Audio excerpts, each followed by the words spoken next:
Confirming. 1 second. We're good.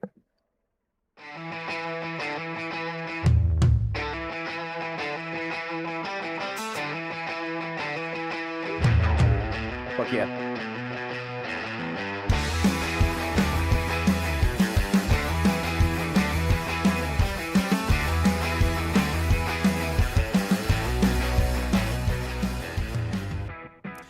From Talladega Super Speedway, brought to you by the Mid-Right Racing League, you're invited to Holiday Havoc right here on Redline Racing. We've got the band back together, and Dave Regal and Matt Metler are once again back in the Tony Trapassa Memorial broadcast booth. Glad to be with all of you tonight as we get ready to rock and roll for this money race right here on iRacing. Want to thank everybody for tuning in and making us a part of your evening, wherever you may be and however you may be listening. And Matt, it's about time we finally did this. Brother, I thought this day would never come. It's been almost 2 years since you and I got to share the Tony Trapassa Memorial broadcast booth. The time is now, and what a better place and a better stage. It's Earnhardt country. It's Talladega. The nighttime is the right time for these boys in prime time. I don't know about you, but I'm fired up. These drivers are fired up. And let's lock and get ready to roll.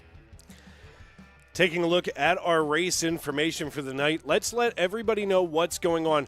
We've got 2 heats. They're going to be 15 laps apiece, 30 drivers per heat, and 20 of those drivers will transfer to the feature that will be 50 laps. Drivers are going to have a full fuel load with 1 green-white checker attempt in the feature and no fast repairs. That's going to make these drivers have to drive with extreme care and give each other enough room. As we're here in qualifying, wrapping it up, looks like heat number 1 ready to go. 84 degrees, the outside ambient air temperature. And then, of course, that asphalt temperature at 111 degrees. Let's take a look now at our starting lineup for heat number 1 as we head on down to the racetrack. As we're waiting for Asher Little and a couple of these other drivers to slide into the cockpits. And we're not going to be able to run that normal starting lineup as we are not in the feature. But Cody Nagels and John Ward are going to lead us off on the front row. Asher Little and Kenny Reel going to be in row number 2. Stephen Miles and Daniel Falkingham in row 3 with Anthony Mathis and Anthony Mathis and Casey Sprinkle going to be in row number 4. Rounding out your starting top 10 is Kevin Tipton and Mitchell Raridan. Mitchell Raridan in 12th place position. That's going to be Gregory Thompson. In 13th, that's going to be Dustin Sevick. 14th belongs to Jackson Buys. In the 021 machine, thank you, Dave. 15th is going to be Neil Lapis. PGR's Chase Mistretta, watch for him to come to the front in that 16th place position. Well, Cameron Craighead, always wild out there on the racetrack. You can count on him to fire it up. Going to roll off here in that 17th position. Joel Kurth going to round out your top 18, while Hunter Hastings going to round out your top 20. Justin Miller in the 33. Look for him to go to the front. Going to start 21st. Well, Michael Riaz going to start 20s in that 27 machine, 21st. Daniel Lawless, 22nd. John Darnell in the 99 ride is going to be good for a 23rd starting position. Axel Smith in the 97, residing in 24th. And rounding out your top 25, another big name in money racing, Kyler Wynn. John Stam going to round out your top 26. Well, shotgun on the field in that 27 machine, or excuse me, in the 12 machine, rolling off 27th is going to be William H. Scott Jr. That makes up the field of Heat 1 as that pace car is going to put it in gear, and we are rolling here at Talladega. Yeah, now, as I had mentioned a moment ago, it's going to be 15 laps for this heat, and as these drivers get themselves ready, you can see everybody just trying to adjust those gloves one more time as they get ready to roll through the iRacing.com pace car. Going to lead us down to the back chute. And, of course, folks, if you're waiting for it, you've got to wait to the feature until we uncover that all-too-famous call to green. But the iRacing.com pace car is going to lead us down here as everybody, Noah's Ark style, 2x2 gets ready to come down the back chute. 2x2, they roll the field, getting racked and stacked. The lights out on that pace car, which means we are getting back to the boogie this time by. As we always used to say, as DW used to say, make sure you reach up there, pull those belts tight one more time. This is if I'm in that race car right now, Dag, this is when I'm sweating the most. My nerves are at me. I have all these different thoughts going through my head. Strategy, I just want to get to the green flag because the switch hits, and then it's down to business. Which one of these guys are going to punch their ticket in? Who's going to be on the outside looking in? And only 15 laps to get it done. So these guys are going to be wide open, going as hard as they possibly can. This is about to get rowdy. Yeah, and I mean, you know, here's the thing. We're going to see a lot of interesting drafting. We're here in the ARCA car, which is kind of a different deal for many folks. As, you know, the ARCA car, a little bit slower, if you will, but a ton of torque in these things. They're going to have to draw within to about 0.7 of a second to get full effect of that draft. Now, the other interesting thing here about Talladega Superspeedway is that start-finish line is beyond the midway point of the Tri-Oval. Big Bill France, when he built this racetrack, wanted to get more people sat down toward that turn one entrance. But as they come on through the Tri-Oval, Cody Niegels with control of the field hits the restart zone. The green flag flies, and off we go in heat number 1. Earnhardt Country comes alive in prime time as two trades of fast and furious actions go up through the H pattern through the first time. And it's a John Force special drag race. Already a third lane getting going, Dave. The 21's going to pull out. Now the 59, Ryder McCullough. We are getting fast and furious already, and we are just approaching the super stretch at Talladega for the first time. As we head on down that super stretch, we can already see that the 38 of Mitchell Raridan taking a good bump from the 08 of Gregory Thompson. Now the 38 gets in line behind Cody Niegels in the 6. They are 3 wide, and the meat in this sandwich is the 38 of Mitchell Raridan. That's not something that you want to hear from your spotter, and we've got 5 rows of 3 wide racing down the backstretch with John Ward ahead of the pile. This is going to be an interesting development as we get ready to roll here coming through the Tri-Oval. Let's see who's going to get credit for leading lap number 1. It's John Ward in the 92 machine. The HMFIC of Dega Pros is large and in charge here at Talladega as he brings the train up to the top shelf of the racetrack. But Dave, where I'm worried about is this group of cars trying to use their sucker hole to their advantage. They did this last week. 4 wide. Very well, 4 wide already. There's the 10 machine. Or excuse me, the 01. Oh, he bounces off the 16's loose. Watch the 16. Oh, boy. Dave, I was going to tell you, these guys, they're good at getting up close and personal, a little bit better than what they're used to, but still 4 wide again. There is the 44 on the outside. Oh, there they go. Got one of the fence. Trying to find them as we go back through 3 here. cars involved. The caution flag flies. My God. Well, Folks, then. we said it was going to be intense right off the green flag, and as advertised, unfortunately, Dave, we got multiple drivers involved in this one. Looks like William H. Scott is going to be in this. Sean Darnell III also involved. As we get ready to take a look here at the replay. Yeah, let's go to the Redline Racing replay. Right now, we're right around William H. Scott, but just ahead of him is where this all broke out. That was the 55. And I don't see the 55 that's the 56. I'm sorry. All of a sudden, I can't read. It's fine. Everything's fine. Let's check this out one more time from above. You can see the 44 gets a run on the 56, hooks him, and he goes up and over the hood of another driver, and it is just not good all the way around. Let's take a look here as we're going to go on board from the nose of the 44. Be Hunter Hastings' run.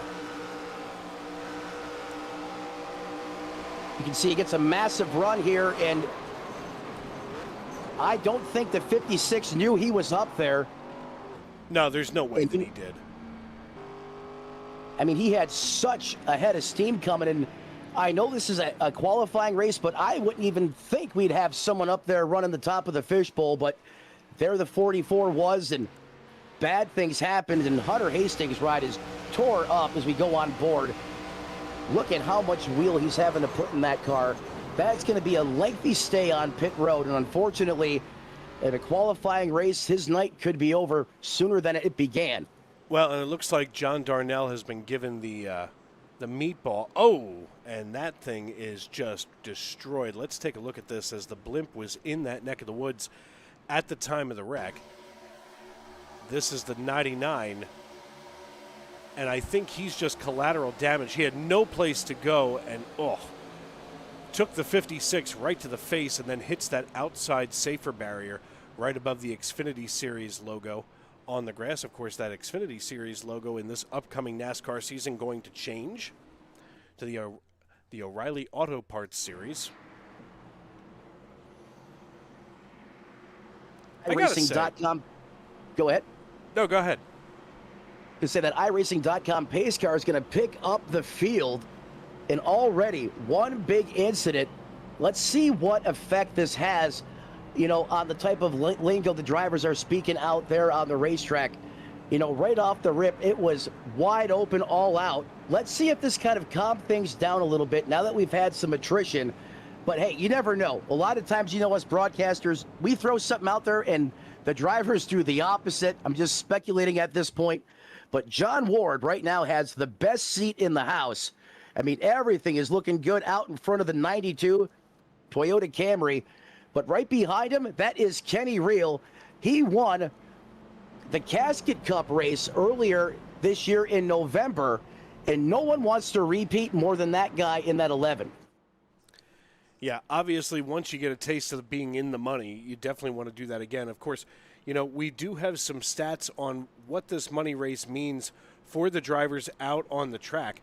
There are a total of 55 drivers in the race. Then, of course, that translates to $1,100. And then by the time all of the winners are paid, it's going to be first in the bracket is going to be $250 for the winner, $127 for second, and $105 for whoever finishes third in that feature race. Obviously, suddenly I couldn't remember. But the naughty bracket, I guess this would technically be the naughty. Oh, I'm sorry. This is the nice bracket, heat. I get it. Naughty's more attractive. I would have went there too. Yeah. I mean, I've been called that more than once in my life. Does that feel now? Who was naughty? I wasn't going to give you a chance to go down that road. That's just fine. Yet. Only one of us has an FCC license. Yeah, and we're not M&M either. Is it iRacing.com pace car? Go ahead. The FCC just won't let me be. But they try to shut down John Ward down from. We can have fun with this. But John Ward right now in that Camry, as the marketing slogan says, let's go places. He has brought that 92 to the front. Case Sprinkle already up 6 positions. He's up to that second place position. Chase Mistretta looks to be the biggest mover inside the top 5 as he's 12 to the good, residing in 4th. Daniel Falkingham going to start inside the top 5. Cody Nagels, Jason Byes, Mitchell, Gregory Thompson, and Kevin Tipton. That's the top 10 as we get ready to go back to the green flag side of things here at Daytona. The iRacing.com pace car bringing us into the 3-4 complex. And, this place is so big that you need to be doing at least, that 55 to 65 miles per hour just to stay up on the banking here. I mean, they've already shown, for years, people having to go walk the banking. There is not a flat spot on this track except for on the backstretch, and even that is slightly pitched for drainage. The iRacing.com pace car peels on down pit road, and keep an eye on that double yellow line because that is the out-of-bounds line. Most racetracks is just a single solid line at the bottom. This is a double to remind you, you can't pass there. You can be passed by somebody above you, but you cannot pass below it as they hit the Geico restart zone, or I'm sorry, the one main restart zone. And off we go at the start-finish line. The 20 there almost got spun by the 88 as they were really trying to get a good push there, and he bails on his battle buddy. The 88's going to go to the top shelf of the racetrack. Now the 20's going to throw the squeeze job. Are you kidding me? How did he fit that car Here in there? They go! We got chaos breaking out all over again. Here they go. It is pandemonium in the ring, if you will. Cameron Craighead. All kinds of sideways, and we are under our second caution of the night. Let's take a look. Watching this from the perspective of the 21, just above the 26 of Neil Lapidus. Got to be careful how fast you say that name. And the 08 is spun like a top. That's Gregory Thompson right here. Let's take a look and see what happened with Thompson. And there's the contact. Oy.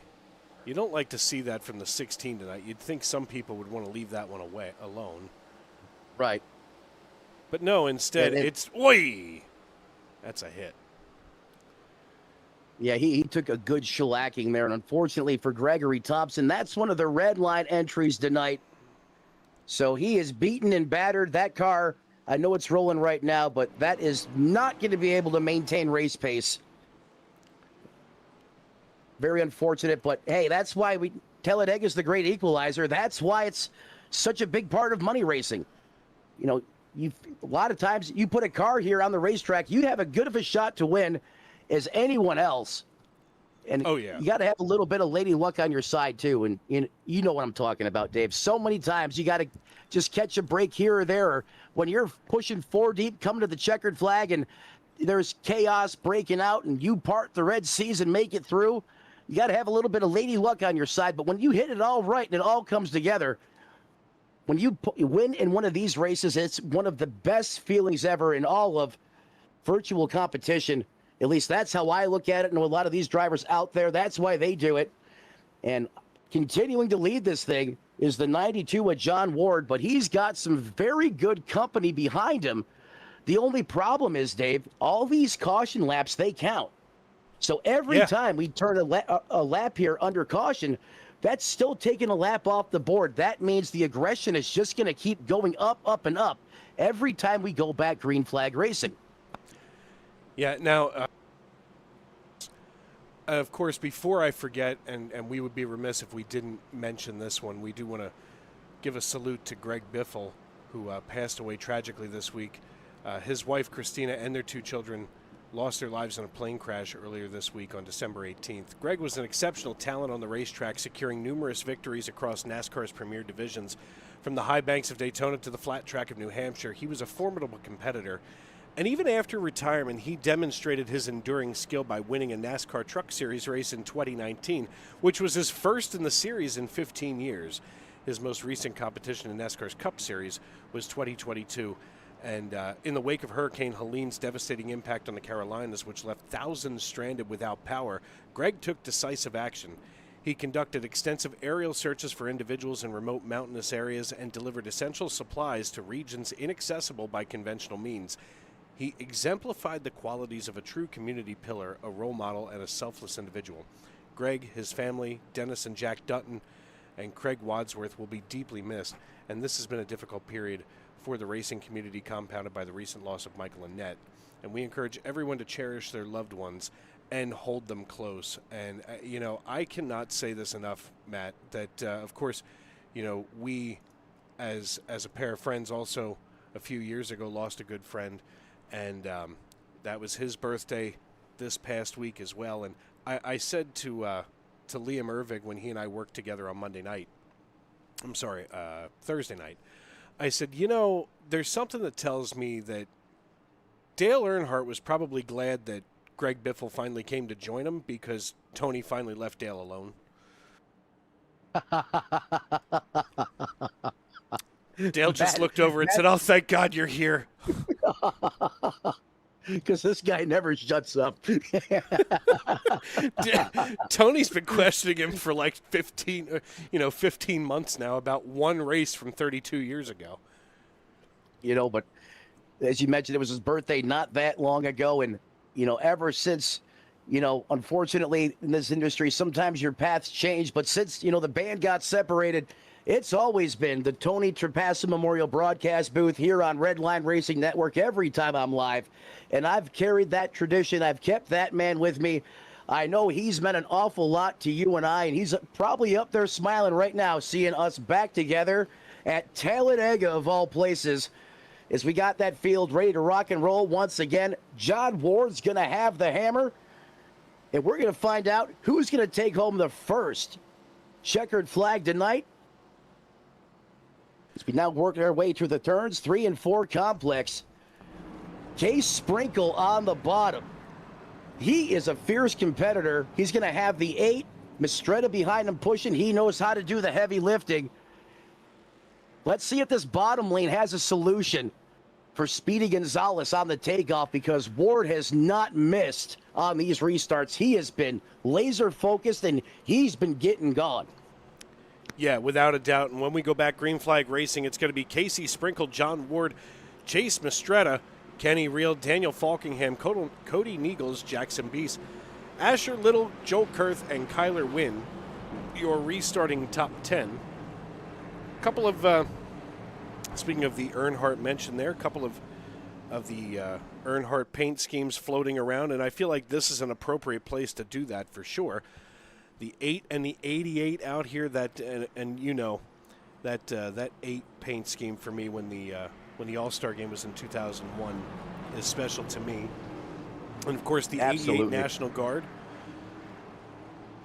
out there tonight. You know, I always think it's neat when some of these guys try to take that baseline, that original paint scheme, and they manage to get these onto a car with their own little personal twist, their own little personal touch. But you know, it's funny. I look at Greg Biffle's last recorded race in 2022, and it's almost been that long since I sat behind the wheel, with the exception of that one ridiculous race that you forced me into with Alan when I raced Daytona. Remember that? That was a great time. There was not enough beer on earth. Speaking of that, green flag back in the air. John Ward drops the hammer, puts his foot through the floorboards, and those glorious V8s come roaring back to life on Redline Racing Network. Look at the 20 go up and throw the block already. He said, I don't think so, buddy. But you got to be careful when you do that. I mean, he is now attached to the business, and they are welded. The 21 Subway car is all over. Big move on it. Sprinkle. And here comes Dale's, both Dale and Dale cars, the 8 and the 88 working together. And here comes the Biff, going to give him a pop. That's how you three-way tandem draft right there. Holy cow. Are you kidding me? He fit that in there. Craig whoa! On a Contact. The 01 loose up against the wall. That's Logan York. He manages to keep that thing corralled. The 86 dropping back into line. You know, one of the things that I think that we forget about when the ARCA cars hit these racetracks is that they are still handling like two generations ago Cup cars. So you can still get a nice line, and you can be able to slide back and forth to take that momentum away. But right now, these guys, with so much of a head of steam, are out of control. The 8 of Chase Mistretta now just behind Jackson Beast. He's your new race leader as the 16 now working his way up, getting a nice little push from the 21 of Cameron Craighead. I'll tell you what, Matt, this is everything that you pitched it to me to be. I mean, these drivers are out here. It is fast, it is furious, and we are 5 laps to go just like that right here in heat number 1. And folks, don't go away fast, because when we get to the end of this heat, it almost immediately changes, and we will be in heat number 2. But Kyler Wynn, your race leader for the time being, and he wants to win right here at Talladega Superspeedway. Absolutely, and that lead, almost a bad block there. That's how fast these runs come. The 21's going to get some help, though, from the 24 machine. Stephen Miles there gives him a push, and here they go trying to rally the troops, coming up the middle again.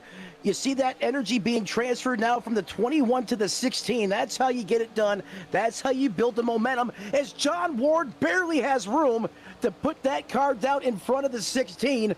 There was another one an inch the other way that could have been disaster for Ward, but we're still lean, mean, and green. 2 by 2, it looks like, through about the top 8, Logan York. Then you get back there around Kenny Reel, and we're 3 wide right now. 4 wide. The 24 just slid back out of line and makes it 4 wide for 2 rows, and now tucks himself back in behind the 86 of Asher Little. We work here with 3 laps to go, and I'll tell you right now, this is a situation where the 24 just had to back out, let that car come back to him. I know that the top 20 is what's going to make it. So there's already, going to be 7 cars below the cut line right here in heat number 1. That's going to make things really complicated, for at least, that Mitchell Raridan, Kevin Tipton. They're on pace, but, right now Raridan way behind. So I think William Scott has to hold on for dear life and hope that nobody gets close to him. A little 3-car pack here with Lapidus, Wrights, and Stam. But right now, John Ward, the Pied Piper of Lincoln, Alabama. Does the Lincoln man have the plan as popsicle sticks go in the air?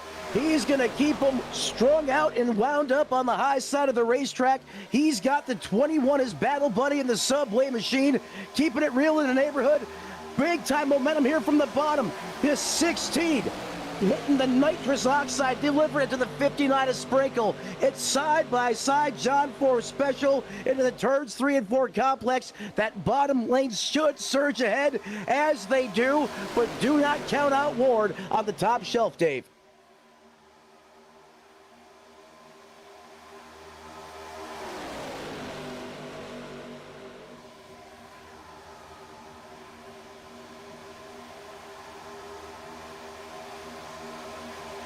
The popsicle sticks go down. The white flag is in the air. We're racing back to checkers.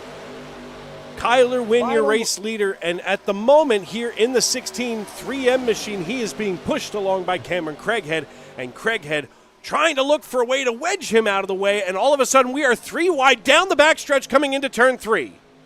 It is evil out there on the racetrack. Cameron Craighead delivering the business, and that guy there last week hit me so hard he picked the back of my car up and put me in the fence, and that's exactly what Craighead was trying to do there. However, that driver was ready for it. It's the 3M machine leads them through the turns 3 and 4 complex for the final time. Now the 59 of Sprinkle is going to back up to the 21 to try to get a run here. Watch for the dive bomb. Here they come. The Case Sprinkle goes to the outside of the side draft. He's going to get a shot. Who's it going to be at the line? And it's Kyler Wynn. Kyler Wynn. I'll tell you what right now, Biffle's up there in heaven smiling from ear to ear. It is more appropriate than any time tonight to see the 16 go to victory lane here in heat number 1. That just feels, you know what? That has a little, that just gave me some chills. Because that's July 2001 all over again. That is just right on cue. My Dave, goodness. I was thinking the same thing. July 2001. I got goosebumps watching that, and I know this is virtual, but I mean, we grew up watching these guys. I mean, they were our heroes, and Greg was very successful. He was doing a lot with Cletus McFarland. Garrett Mitchell got him into racing into this ARCA series. Just gone too soon, but great to see that 16 Roush Ford Racing paint scheme back in victory lane here at Daytona. Kyler Wynn, no pun intended, wins here. Case Sprinkle comes in second. Jackson Bye is going to come in third. Then you got Kenny Real, the October winner. Cody Naggles, John Ward, Logan York, Cameron Craighead doing a lot of heavy lifting in that race. And just like that, we're already going to reset the deck. Folks, on the screen, you can see your finishing results. And don't worry, when all is said and done, Dave and I will recap all of these races. As Kevin Allen says, stick with the Biff. You're absolutely right. And John Ward apologizing to Kyler in the chat for the block. And these guys have a lot of respect for one another. Is one down, one down, one to go, as we're already loading up heat number 2, which Nathan Harper is going to have the pole for, and Mike Bagley on the outside. Malik Ray, the pro, Coke Series driver, going to start there in third. Aaron Vasquez going to roll off here fourth, while Dakota Lohr, Redline Racing Network entry, going to roll off in that number 5 position. The 19, Cody Chainley, going to start there in 6th, while Justin Raymond, the 126 machine, is going to roll off 7th. While DJ, one of my favorite Daniels, in the 77, is going to start P8. Thompson Aubrey in the 54, good for a 9th place starting position. Running out your top 10 is Aubrey Thompson. James Warning in the 13, look for him to be strong, rolls off 11th. While Mark Bondell is going to start here in 12th. Kevin Allen, the 76 machine. He's a fierce competitor. Look for him to go from the back to the front. That is his MO. He loves being in the back and working his way forward. Kenneth McCullough Jr. Going to round out your top 15. Dylan Basin in the house. This guy just eats, breathes excellence. Anytime he's behind the wheel, this guy can win. Dylan Basin is one to watch tonight for sure. And 16th, 17th belongs to the Murph. Chris Murphy. Dave, a guy that you know very well. Ethan Eckert going to round out your top 18. Well, Kobe Gill going to start 19th. Corey Jones, your top 20. Daniel Higgins, 21st. And the man out of Sumter, South Carolina, Ron Fitting, going to start 23rd. Luke Freeman, the 71, 24th. The 96 of Stephen Harry. That's Big Johnson in the house tonight. Going to start off 26th. Dave, we'll talk about that in a minute. Joshua McCullough in the 05 out of Savannah, Georgia. Going to start shotgun on the field in P26. And that is your lineup for the second heat race of the night. It's going to be a great second heat race tonight here, as, of course, you know, so many of those names that you rattled off here on the naughty list bracket, if you will, coming into play. And, of course, you know, you and I know a lot of these guys both personally and professionally from here on the iRacing.com servers. I think that that's one of the things that makes iRacing such a unique community, that, you know, you're in Florida. I'm here just outside the city of brotherly love, Philadelphia, Pennsylvania, and it seems like we're sitting in the same room. These guys here, you know, they're sitting in 26 different places, but they're all in the same racetrack. They're all in that same competition. And I mean, you know, the racing may be virtual, but the competition and the sweat is real, as we've got a little bit of a connection issue here on the second row, but we're going to hold on tight for that one. They hit the restart zone. The green flag flies, and off we go in heat number 2. Nathan Harper punches it through the floorboards, and we drag race to get up to speed here for the first time in our final heat race. Side by side, door to door, now into fourth gear for the first time, and they're still pretty much gridlocked with a slight advantage to the outside lane of Nathan Harper, courtesy of getting pushed from that Burger King machine. But now here comes the energy transfer, and caution already. Oh, watch out. Daniel, oi! Ooh, and they're not done good. yet. Daniel Higgins here on the opening lap just had the front end of his Monster Energy machine ripped apart. That Ford Mustang has seen better days already. The question is, were they wrecking in front of him? Yep, they sure were. That was the deuce of Ethan Becker. Let's go a little bit closer here to Ethan Becker. Picking his teeth up out of the cockpit for a month off that hit. That was ferocious. Yeah, thank goodness for cleaning crews and detailers. Oh, he just gets hooked. You know, and the thing is, you're already concentrating on trying to run through the gears, as you had mentioned, you know, while we were live, you know, looking at the live shot. I'm curious to see if, now I am personally biased because he's a good friend, but I'm personally biased. I want to see what happened with Ron Fitting and see if he made it through this thing.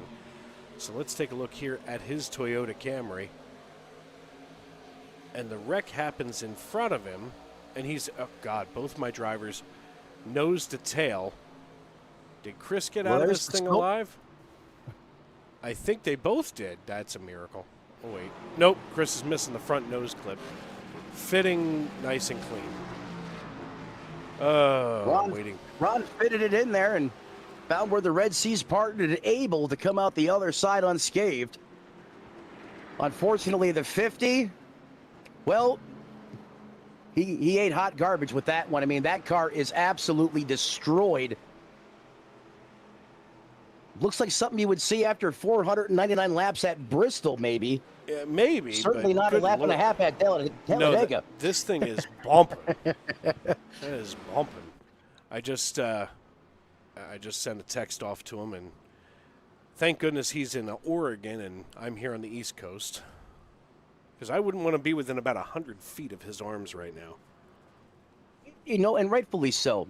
You know, seven drivers were just given the meatball. James Waring, Charlie Morgan, Corey Jones, Kenneth McCullough, Dylan Fink, Daniel Higgins, all given the meatball flag. That means that they have way too much damage. I don't see Chris on there. He has a black flag, but he is down pit road. We're going to check that. And that could be an error too as well. Is that iRacing.com pace car does pick up your leader, and that right now is going to be Miles Bagley and Nathan Harper. They run 1-2. Then it's going to be Corey Chaney, the pro, Malik Ray, and Dakota Lore rounding out your top 5. So 2 Redline drivers are stem to stern right now with Dakota and DJ 5th and 6th. Then you have a star-studded lineup inside of that 8th and 9th place position. And then the driver I drew attention to going through the grid, Dylan Basin, already up 6 positions. He has cracked the top 10. Chris Murphy, well, not a happy camper. Let's just put it that way. Yeah, the in-race audio is starting really to come to life right now. And let's not forget, Dave, while it's great, to have an opportunity to bag some holiday cash here, these drivers are also investing their time and their money for an opportunity to race in this. And I understand it's only 15 laps, but it's Talladega. It's 2.66 miles. And you almost feel like, can we at least get up to speed and see what we got before we start tearing them up? That's just how I would look at it. But that seems to have been the common factor in both these races. I mean, we've had a green flag and a yellow flag almost literally on top of each other with 5, 6, 7 cars out right off the rip, and here we are again. Yeah, to quote Chris Murphy, he says, that is it in a hurry. That directly from him to our broadcast booth. Thank goodness for the miracle of text messaging. As we are here in heat number 2, lap number 3, we should be going back green flag racing this time. We want to thank everybody for tuning in and making us a part of your evening. Make sure that you give us a like, subscribe, and turn on those bell notifications so you can be told every time the crew here at Redline Racing goes live. Of course, yours truly on loan from a couple different places. You can check us out over on Sim Racing Media, V-Speed, and of course every morning on 105.5 FM WMGH or live on the WMGH app. Let's check that out in your Apple App Store, the Google Play Store. Not that I'm trying to shamelessly plug anything. Yes. What are you plugging over there? Anything I can. I'll plug anything I can shamelessly. Well, I mean, you want to talk about a plug. I mean, got to thank Big Johnson Resort and Casino for being on board, and they probably got... hey, it's you and I up here in the booth, man. Anything can happen. In fact, let's point the camera on Mr. Herring himself, Steve Herring, the 96 car. In that 18th place position, he just had to thread the needle and dodge about 4 different cars getting through there. But this man right here, Dave, if you remember way back about 4 years ago when Tony and I were calling a Moonshiners Racing League race that absolutely sent our call through the stratosphere, and I forgot this guy's name, and all I saw in the real time was Big Johnson, and for whatever reason it stuck. I was hyped up when I said, here comes Big Johnson on the bottom, and history was written after that. Fast forward to today, he's actually a partner here on the channel. So cool to have Steve Harry out there on the racetrack, and it's already been a situation for him early in this one as we're working 4 out of lap 15. But that just goes to show you the relationships that you make. And some say, oh, it's a game. You can still evolve and you can grow things, and it's the evolution since I've been involved in this side of iRacing has been incredible. All the great people, as that green flag goes back in the air once again, and we'll come back to that. Let's get back to the good part, back to the racing. 87 shoots out of a cannon. My God, he's a restart warrior.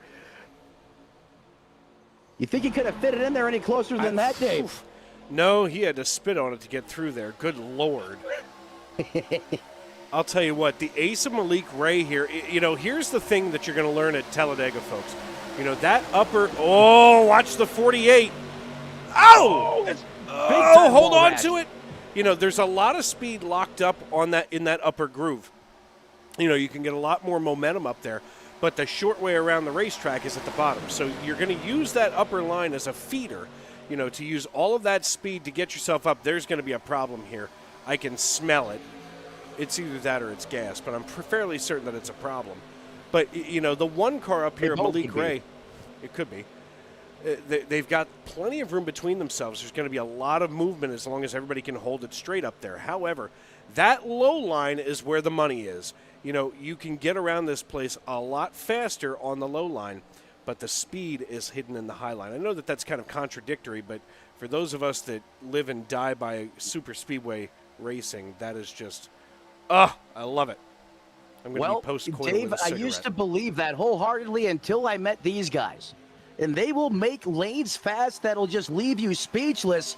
As here comes the Lowe's 48 throwback scheme. Dylan Basin hit the 50 shot of nitrous. They shot through the sucker hole. And look at the run he continues to produce. You were talking about the low lane being the fast lane. Well, Basin just used all three of them. It is now already back up into, are you ready for this? In that sixth place position, only one person has moved forward more, and that is the 05 of Joshua McCullough, not up 12, 23 positions. He started the next county over, and here he is, P2. Yeah, you can take a look at that right here in the lower right-hand corner of your screen. Joshua McCullough gaining 23 positions, now running P2. Steve Harry up 10, Dylan Basin at up 10, and then Freeman up 9. So a lot of big movement, and now it's a matter of keeping it in the right direction.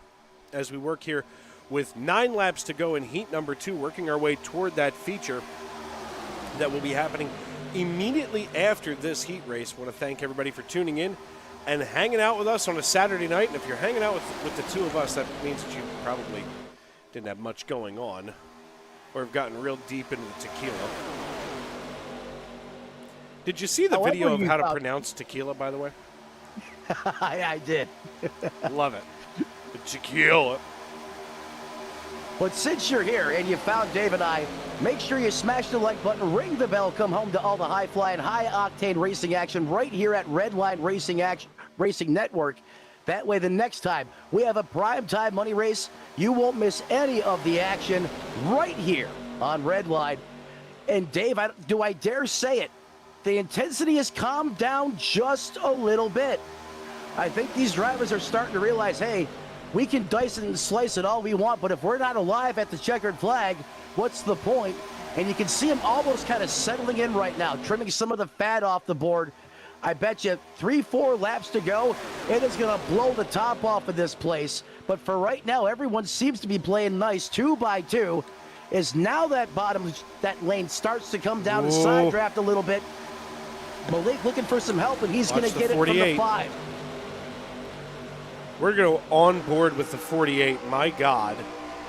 This is dangerous in and of itself. Dylan Basin here looking to the inside. This is dangerous. I mean, you're sitting here, you're in front of all of these other drivers. You're trying to use a little bit of side draft, slide up right behind that Hello Kitty 05 Ford Mustang driven by Joshua McCullough. Now they're 3 straight up and down here on the high line. That means that there's only going to be bad things happening to the low side as we stay on board here with the 48. We're going to switch right over here to the gearbox of Joshua McCullough and look back at the 48. You can see that low line trying to form, but these drivers just trying to get themselves to boogie around this place in one piece as we work with 6 laps to go. I don't want to say that you may or may not have given them the kiss of death, but good Lord, you better hope that you slip some tongue in there because these guys aren't going to be happy if you cause the wreck.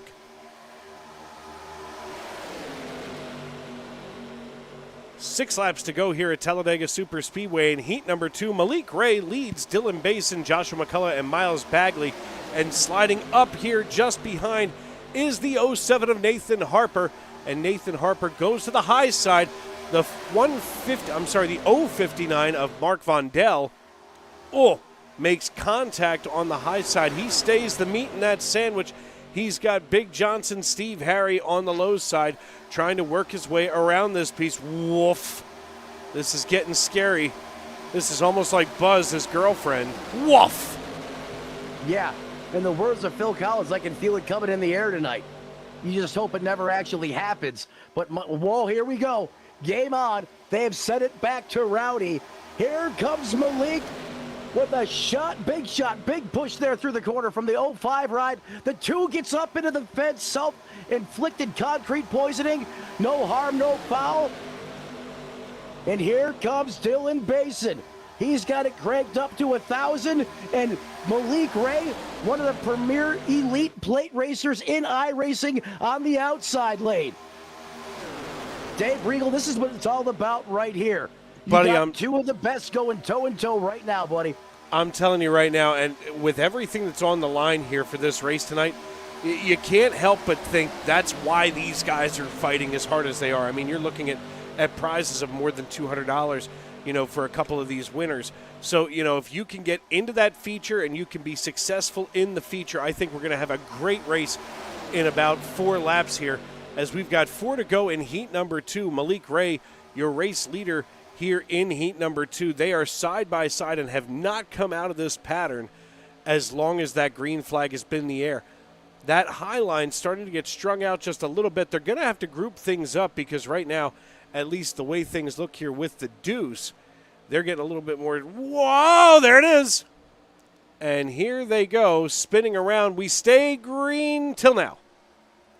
Dave is the first broadcaster to invoke the broadcaster's curse tonight, almost right on command. You know what? I couldn't do that again if I tried. Thank you. I can, as we know what I'm capable of. Yeah, In well, fact, I've watched you wreck race cars you weren't even driving. it's a beauty. Don't ask me how, folks. Oh, that is very reminiscent of a wreck we seen in Heat 1. No idea that machinery was there. The next thing you know, he's getting his face shredded off by that outside retaining wall. That's what he gets for trying to put DEF in his truck. Back when I was a boy, diesels used to cough black crap. Now it's clean. When you used to be able to roll coal. Yes. Yeah. Back in the day when you could buy a pillow of kite for $3. Not that I want to start talking about diesel, but I am 100% convinced that is nothing more than a gimmick for people to make money. It doesn't it doesn't help. I firmly believe it's just a scam. You get worse fuel mileage in your diesel because you have to run it. Now you have to buy fluid to run through it however often you go through it. Yeah, and most of the time, if you don't run that fluid, it winds up putting your truck into limp mode. It becomes a whole It'll shut it off. Yeah. You can't drive it. Nope. And so it's like, oh, gee, can you give me a ride to the local gas station? Sure. Do you need a gas can? No, I need a bottle of DEF. Yes. But listen, while we sit here, we're going to take one quick break and pay a couple of bills here. And, of course, we want to thank everybody for hanging out with us tonight. I'm Dave Regal. He's Matt Metler. And this is the Redline Racing Network.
Basket can't defend. He's got the outside line for the second part, and he can't hold on. Going the long way around. We're going to be 3 wide for the lead as they all come to the line. Who is going to take it in the end? And here comes Lockwood. He's going to make the move to the outside. Quinn tries to force him off a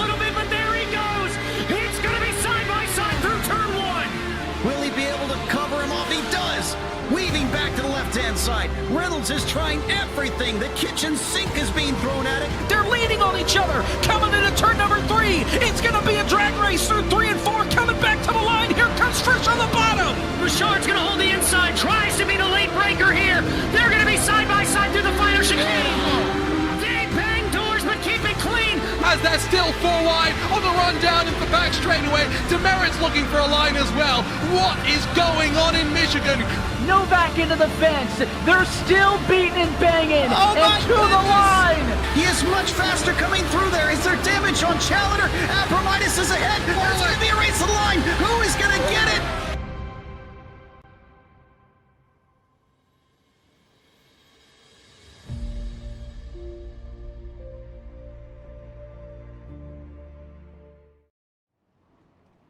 Welcome back to Talladega Superspeedway. Dave Riegel and Matt Metler with you as the band has gotten back together. You're watching heat number 2 of the Midnight Racing League Naughty or Nice bracket.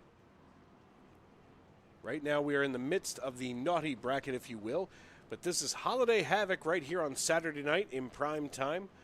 Of course, I'm sure many of you are trying to watch football, but you should be right here watching us on YouTube.com. Malik Ray going to be your race leader when we come back to green.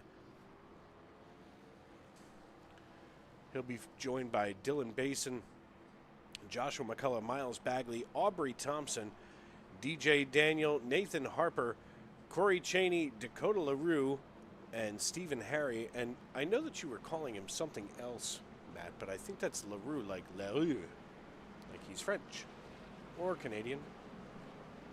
Canadian.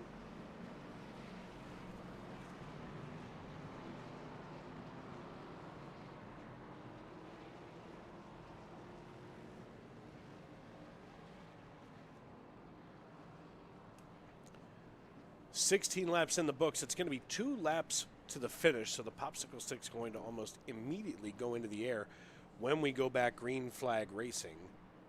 I want to thank everybody for tuning in, and of course, make sure to subscribe to Redline Racing Network. You can also check out Sim Racing Media. That's where you can find me on the regular. Of course, V-Speed, as we just wrapped up Season 4 of the Goat Locker Racing Glove Station ARCA series over there. And, of course, every day, Monday through Saturday on 105.5 WMGH and on the WMGH FM app, available on your Apple App Store, Google Play Store, or at WMGH.com.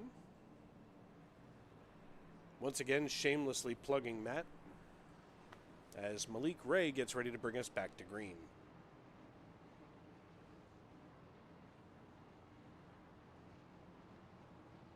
Just as an update here, Chris Murphy was disqualified for ARCA braking.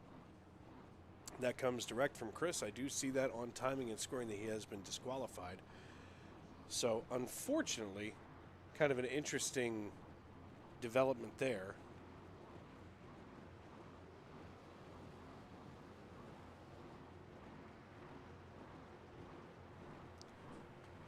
And thank goodness he's back. The iRacing.com pace car pulls on down pit road, gets below that double yellow line. Malik Ray with control of the field, sliding down here against that yellow line. He's got the 05 of Joshua McCullough right behind him, ready to shove him back to the green flag. It waves and off we go. The popsicle sticks go in the air and 2 laps left.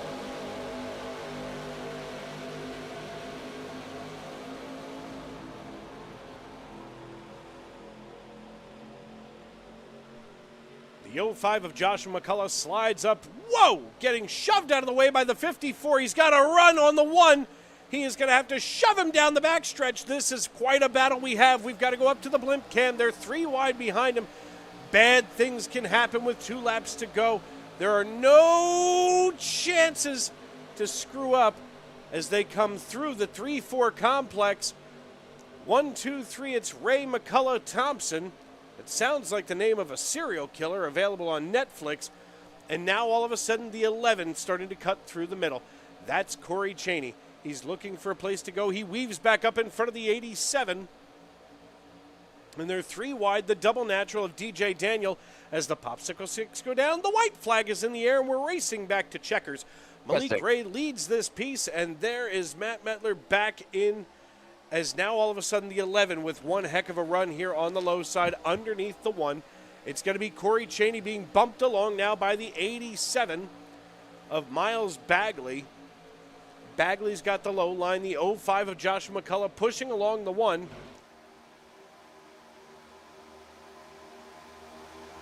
I think the flux capacitor got... Sorry about that, ladies and gentlemen. You got to... Sometimes having kids is great. Sometimes it's a bad thing. And we'll get back to that part as it is hot, rowdy, hot, and heavy. Oh, they're wrecking. My goodness. They're wrecking. They're 3 wide. Back to the line. Again. Oh, my God. The 1 is going to take this win. The 1 gets the win. Luke Freeman finishes in second, and it is just a disaster back here. All of these drivers going to make the feature. Talk about Malik a daisy Ray. chain nuclear warhead. Did you say nuclear? Because we're going to fight. It's nuclear. Oh, yeah. Don't make me. You got to make it sound fun. That's fine. That's fair. I'll allow it. Thank you. I appreciate that. Dr. Tune 'em all up there in the booth.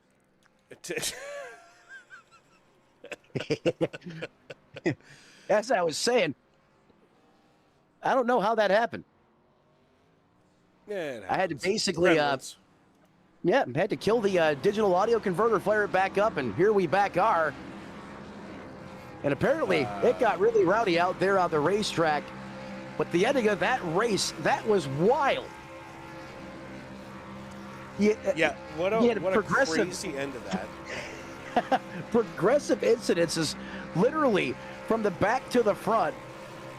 And I think maybe only 1 or 2 cars came out of that unscathed, as they are doing what they always do now, burning the house down here to close out the heat race.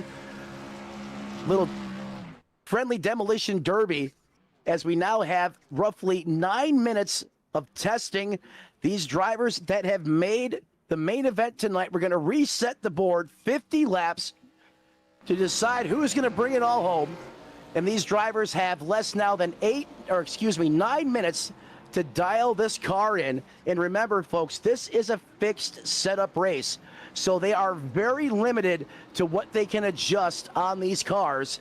However, these are some of the best in money racing. They know the ins and outs, and even a little tick here, just on the steering ratio, the offset, your brake bias. These guys will test and retest. They will find ways to get an advantage out of things that you and I as normal drivers wouldn't even think of.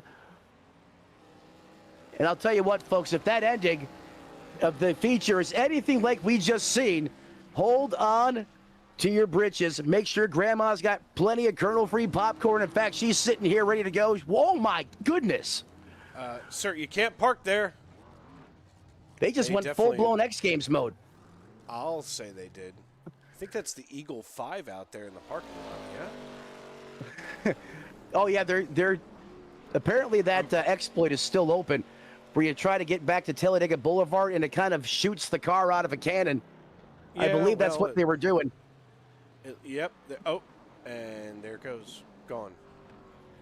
It took you directly. Do not pass go. Do not collect $200. Also, want to shout out everybody in the YouTube.com live chat. Racers Elite, thank you so much for the super chat. That is Andrew Teft. I appreciate that tremendously. Thank you. A lot of guys in here sounding off. Great to see everyone. Thanks for vibing with us here this Saturday night. After Dark Racing, good to see you. Malik, absolutely in the house. Dwayne, good to see you, brother. Thanks for being here. Brandon Bikey from Beast Mode Performance. Let's go. Greg Thompson. Dwayne Drummond. He's been one of our featured drivers in Money Racing throughout the course of this year. John is about to take them to school, talking about John Ward. John Ward Nation in the house tonight. Bikey says, hey, Biffle, the Biff, absolutely. That's a big part of tonight's race, is remembering great Biffle. And also want to thank the rest of you guys for showing up and being here, locked in with us on Redline Racing Network. Good amount of you chiming in so far. 128 of you guys watching right now on board. We appreciate that. If you could be so kind to smash the like button, ring the bell. That way you stay informed. You'll know each and every time we are live in prime time. And Dave, the countdown to the feature is on right now. Yeah, I mean, these two heat races were something really incredible to watch. I mean, at least for my money, these drivers had everything that they needed to get through those two heat races. At least, skill, equipment, the whole schmear.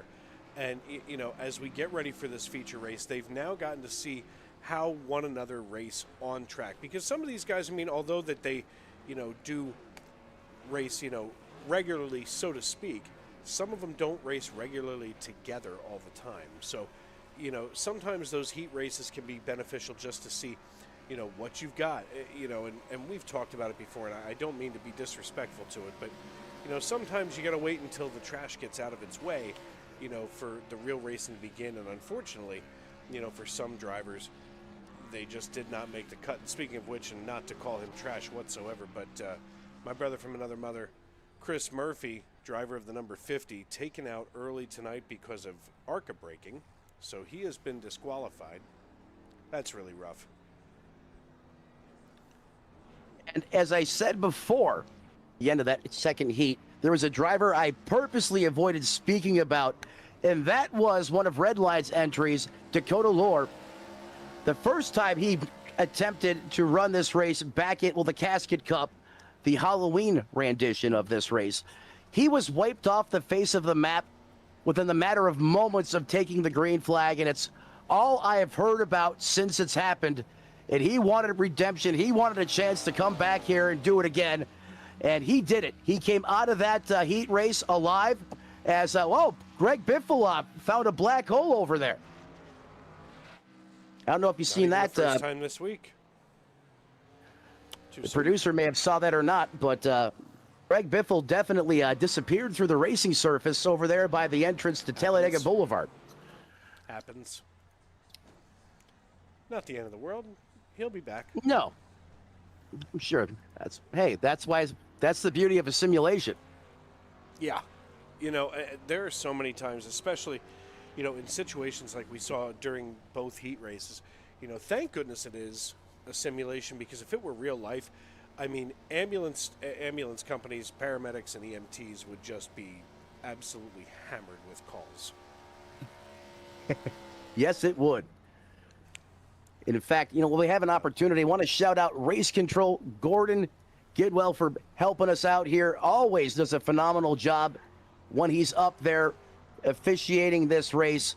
And, that's one position I don't think gets enough credit, is race control, and just how strenuous and how difficult it is to be a good RC. And Gordon does a terrific job, so I want to thank him as well for being on the team tonight. We're under 3 minutes to showtime. That means we're going to step aside, pay some bills, but don't worry, we'll be right back with all the high-octane, high-frequency action right here on Redline Racing Network. Stick around. Don't go anywhere.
Basket can't defend. He's got the outside line for the second part, and he can't hold on. Going the long way around. We're going to be 3 wide for the lead as they all come to the line. Who is going to take it in the end? And here comes Lockwood. He's going to make the move to the outside. Quinn tries to force him off a little bit, but there he goes. It's going to be side by side through turn 1. Will he be able to cover him off? He does.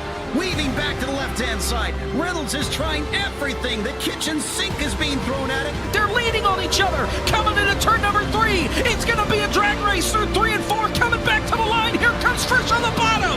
Richard's going to hold the inside, tries to be the late breaker here. They're going to be side by side through the final chicane.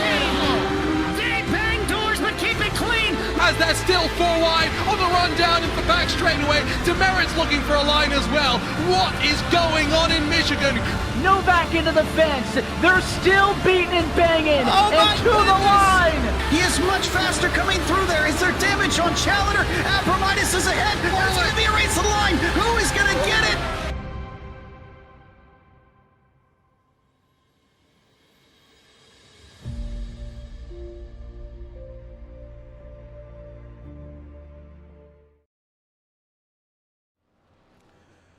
Welcome back to Talladega Superspeedway. We're about 15 seconds from our feature race right here on Redline Racing Network. You're watching none other than the Holiday Havoc, brought to you by Midnight Racing League. And, of course, tonight's money race also brought to you by Big Johnson's Bar and Casino.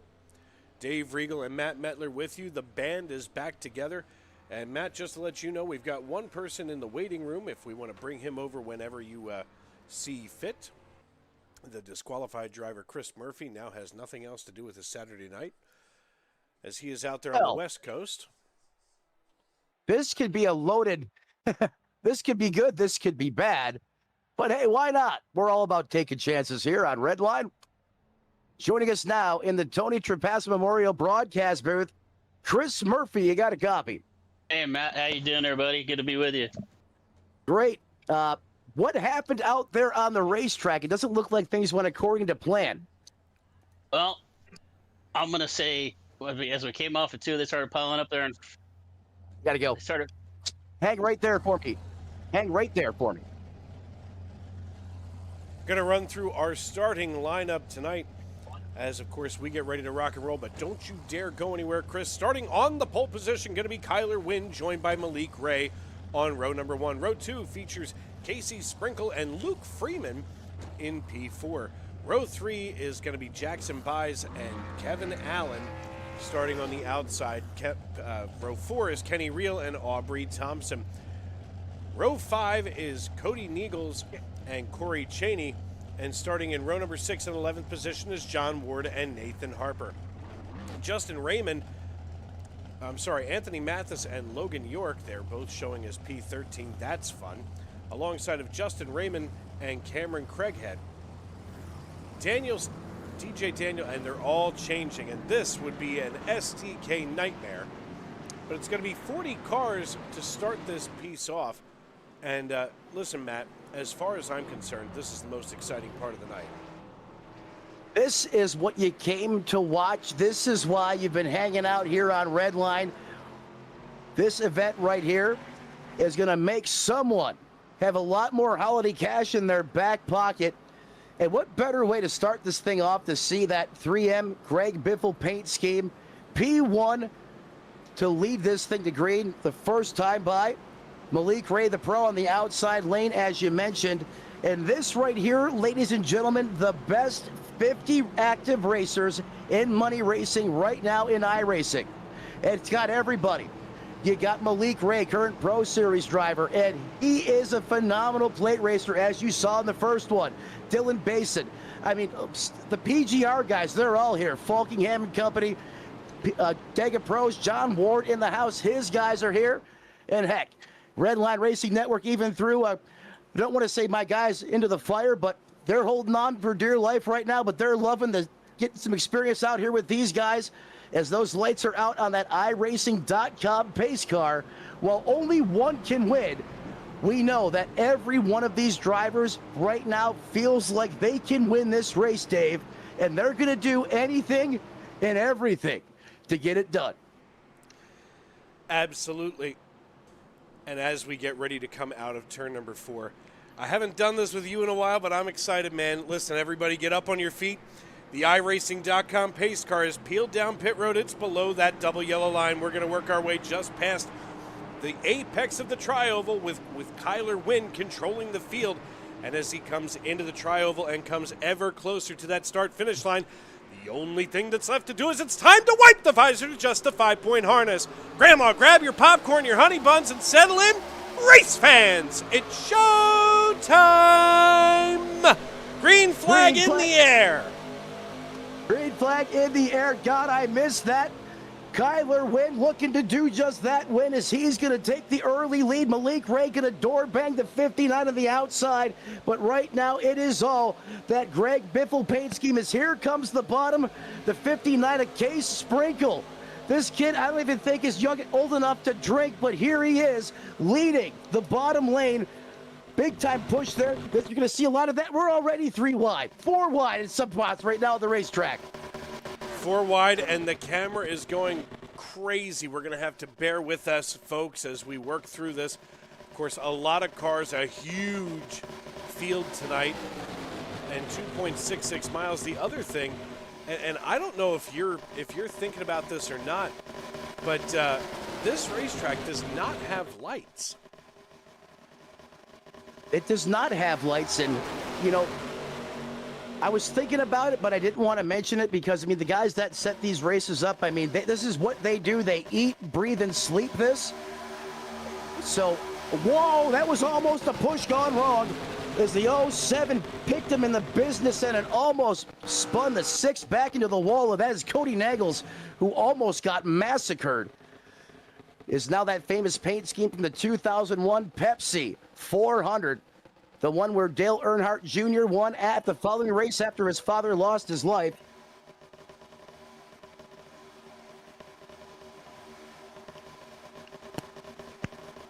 No problem. We can do that. Nathan Harper now. He's going to give him a little bit of an action here, but he's going to get side checked there. 4 abreast, 4 wide, going into the corner. Let's see you do that in Draft Masters. Not going to happen. Just a little door bang in there. What a move by Ward. Are you kidding me? He's going to find daylight, and he's going to sit that 92 machine down up in front. Is now Logan York in that 01 takes his first time carrying the torch at the front of the field as he's got Mistretta, a friendly competitor that he knows very well, has a lot of time with on the racetrack behind him, doing all the heavy lifting. As we now go back through the field, there's Steve Harry, a.k.a. Big Johnson. They are kind of separating now almost into 2 groups. This will show you the tail here, the strategies. Some of these guys that started up front are migrating to the back, trying to stay out of the big one. And you'll have to forgive us, folks. That's about a 50-50 decision, usually in general. The other half, well, these are the guys that are trying to get towards the front. And if they were fortunate enough to stay up here, like...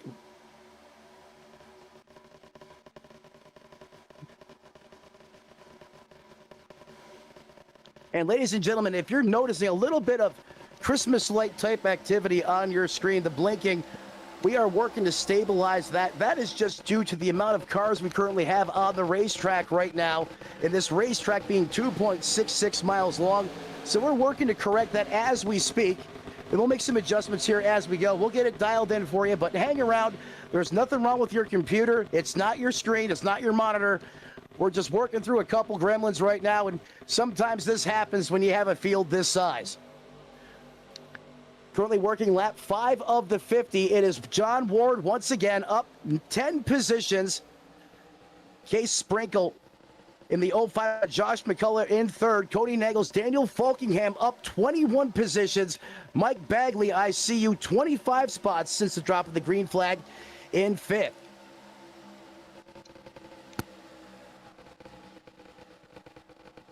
And 5 laps into this race, we're going to step aside. Oh, we're going to hold it right here. As caution out on the racetrack is a freak incident. I did not see that one coming, that's for sure. Multiple cars involved here. That's going to throw the first yellow flag of the feature. So the camera here right now is locked on the 01. Just working on this one. As, of course, we're going to have to step aside and pay some bills here on Redline Racing Network. We're trying to get this graphic situation under control. So, folks, when we come back, we will have that replay for you. And, of course, more exciting racing right here in the Midnight Racing League.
Basket can't defend. He's got the outside line for the second part, and he can't hold on. Going the long way around. We're going to be 3 wide for the lead as they all come to the line. Who is going to take it in the end? And here comes Lockwood. He's going to make the move to the outside. Quinn tries to force him off a little bit, but there he goes.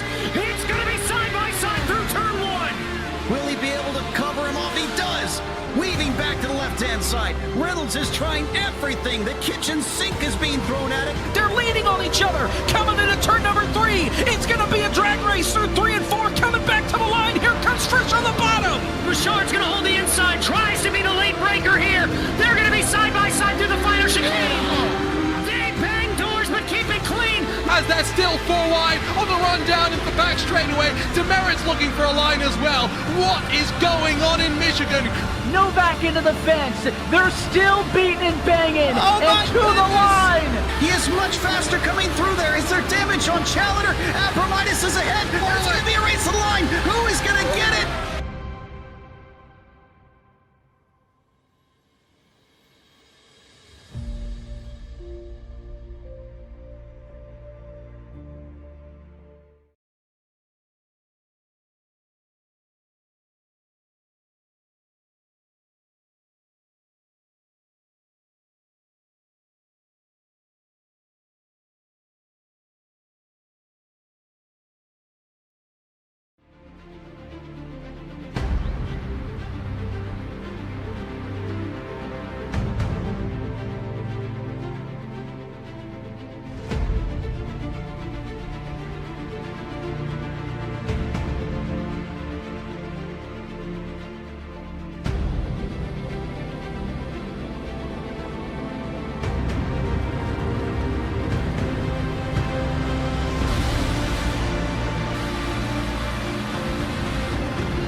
Basket can't defend. He's got the outside line for the second part, and he can't hold on. Going the long way around. We're going to be 3 wide for the lead as they all come to the line. Who is going to take it in the end? And here comes Lockwood. He's going to make the move to the outside. Quinn tries to force him off a little bit, but there he goes.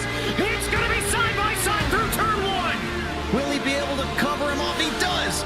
Weaving back to the left-hand side. Reynolds is trying everything. The kitchen sink is being thrown at it. They're leaning on each other. Coming into turn number 3. It's going to be a drag race through 3 and 4. Coming back to the line. Here comes Frisch on the bottom. Bouchard's going to hold the inside. Tries to be the late breaker here. They're going to be side by side through the final chicane. They bang doors, but keep it clean. As they're still 4 wide on the run down into the back straightaway. Demerit's looking for a line as well. What is going on in Michigan? Novak into the fence. They're still beating and banging. Oh my and to the line. He is much faster coming through there. Is there damage on Challenger? Abramitis is ahead. There's going to be a race to the line. Who is going to get it?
The most realistic online racing sim ever made.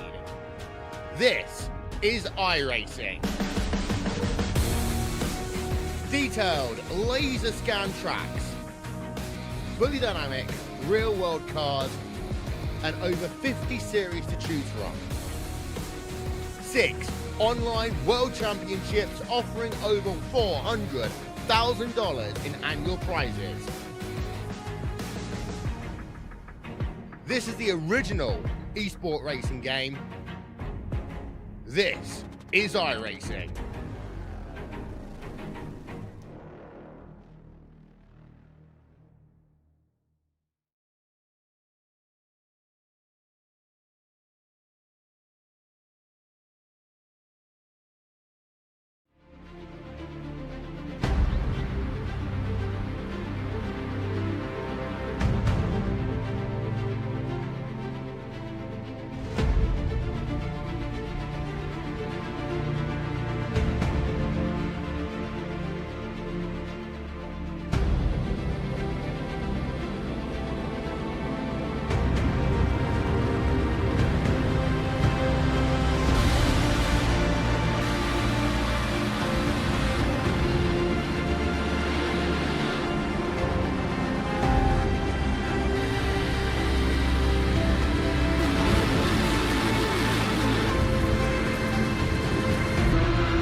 Masker can't defend. He's got the outside line for the second part, and he can't hold on. Going the long way around. We're going to be 3 wide for the lead as they all come to the line. Who is going to take it in the end? And here comes Lockwood. He's going to make the move to the outside. Quinn tries to force him off a little bit, but there he goes. It's going to be side by side through turn 1. Will he be able to cover him off? He does. Weaving back to the left-hand side. Reynolds is trying everything. The kitchen sink is being thrown at it. They're leaning on each other. Coming into turn number 3. It's going to be a drag race through 3 and 4. Coming back to the line. Here comes Frisch on the bottom. Richard's going to hold the inside. Tries to be the late breaker here. They're going to be side by side through the final chicane. They bang doors, but keep it clean. As they're still 4 wide on the run down into the back straightaway. Demerit's looking for a line as well. What is going on in Michigan? Novak into the fence. They're still beating and banging. Oh and to the line. He is much faster coming through there. Is there damage on Challenger? Apromitis is ahead. There's going to be a race to the line. Who is going to get it?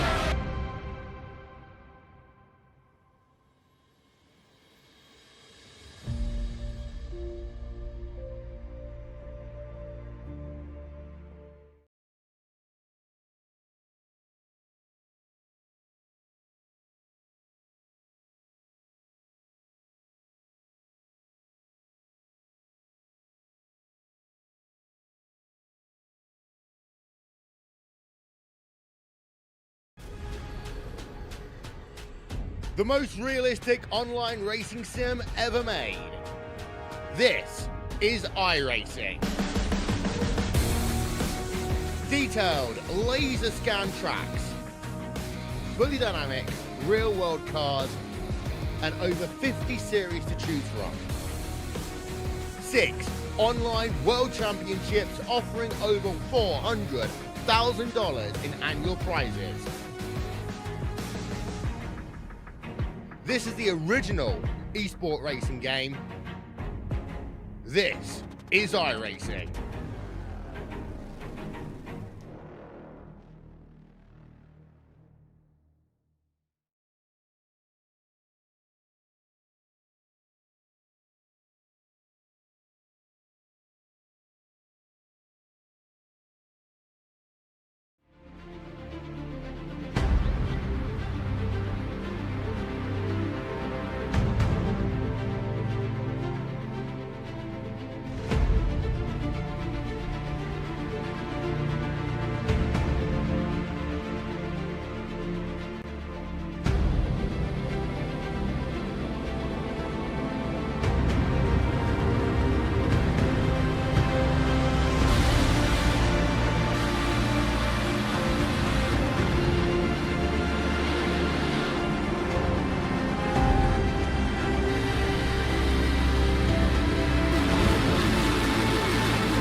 Basket can't defend. He's got the outside line for the second part, and he can't hold on. Going the long way around. We're going to be 3 wide for the lead as they all come to the line. Who is going to take it in the end? And here comes Lockwood. He's going to make the move to the outside. Quinn tries to force him off a little bit, but there he goes.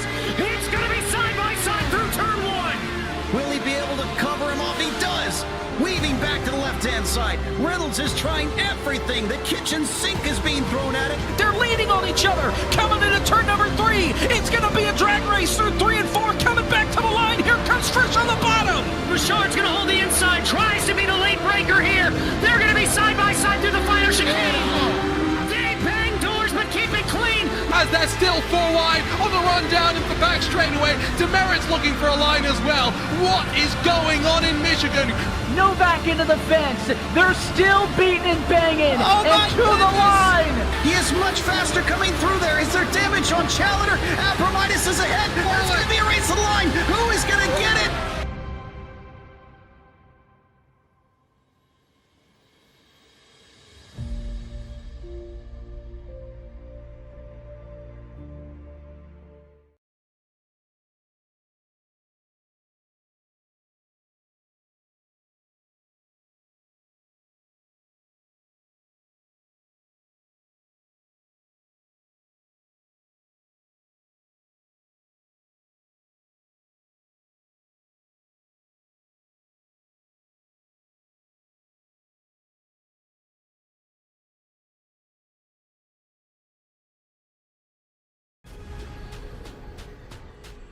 The most realistic online racing sim ever made. This is iRacing. Detailed laser scan tracks, fully dynamic, real world cars, and over 50 series to choose from. 6 online world championships offering over $400,000 in annual prizes. This is the original esport racing game. This is iRacing.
Ready to go. Well, folks, welcome back to Talladega Superspeedway. Just a few seconds left in open qualifying as we have had to re-qualify.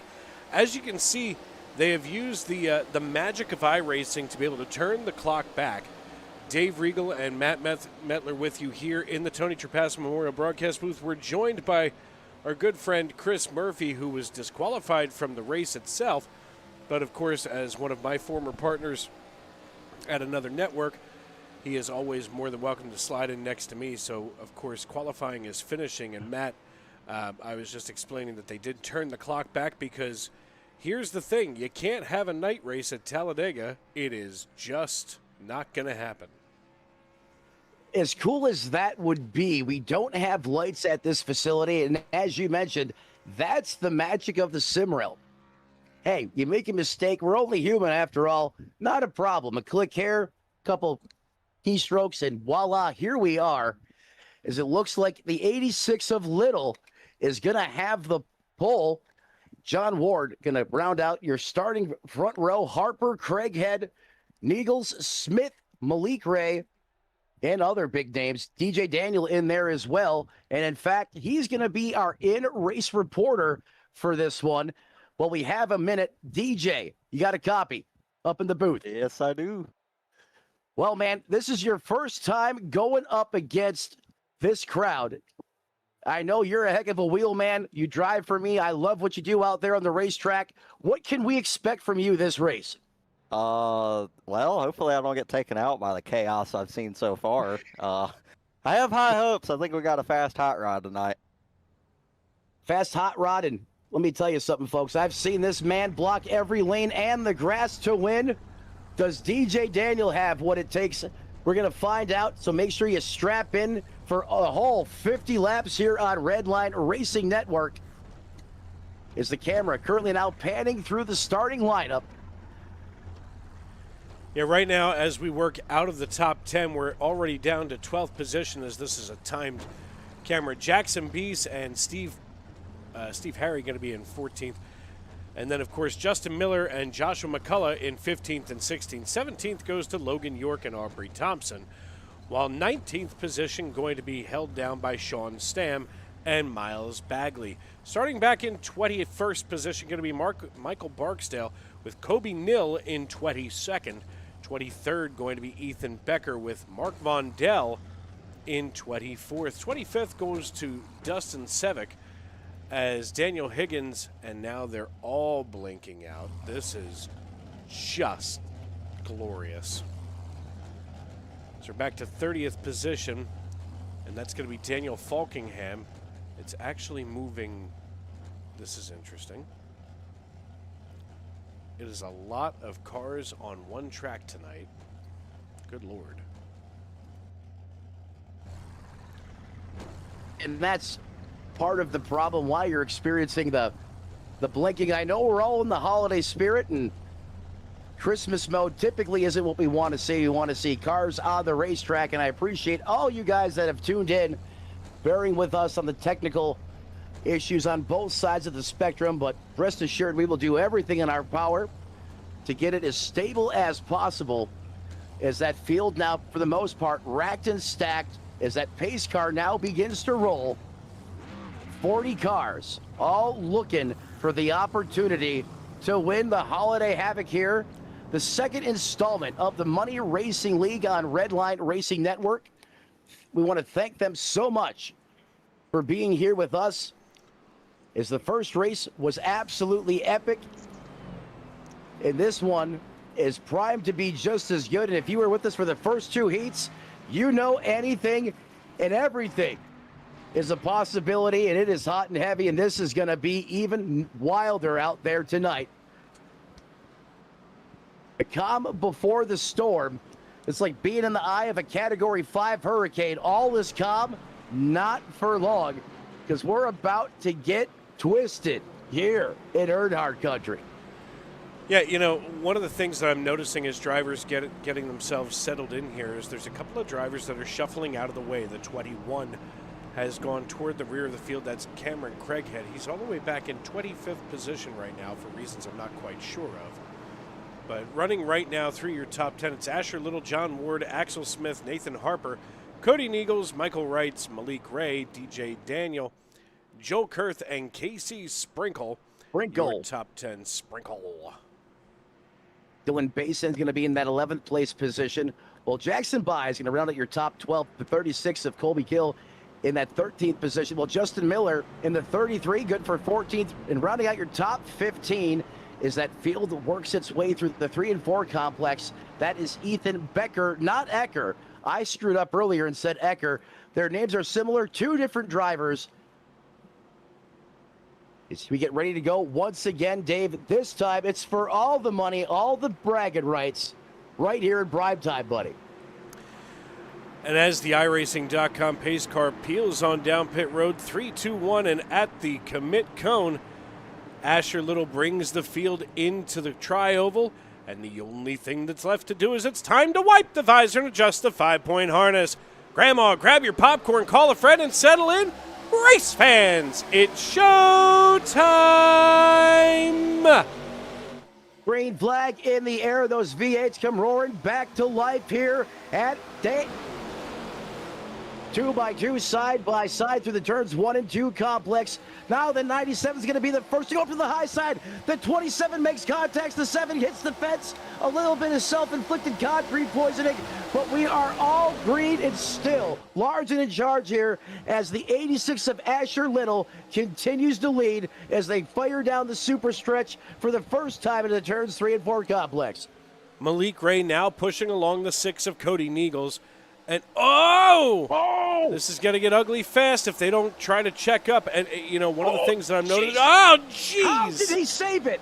Are you kidding me? This is almost impossible. There have been more checkups. Disaster. There's more checkups in here than a doctor's office right now. Everybody needs to calm themselves down. They've got 50 laps to go here. The 27 guys there they go. To the fence. He hit a ton. I think he may have looked up and seen Dale. He hit so hard. Yeah. This is just ugly. Stivic, I keep saying Stivic, but it's Civic. I keep thinking Michael Civic. Watch this.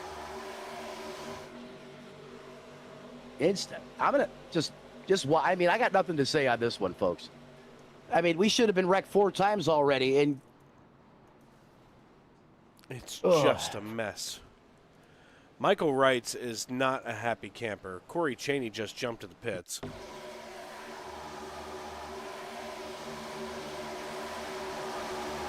Watch the 27 right here in the midst of all of this. He gets hooked by the 11. Oy. The 11 goes fakey 540 up on 2 wheels. And that all started really from what happened at the front of the field when John Ward somehow pulled off the save of a lifetime. And as that energy dissipates, those drivers behind them on the racetrack, they have to react to that, and that is lifting.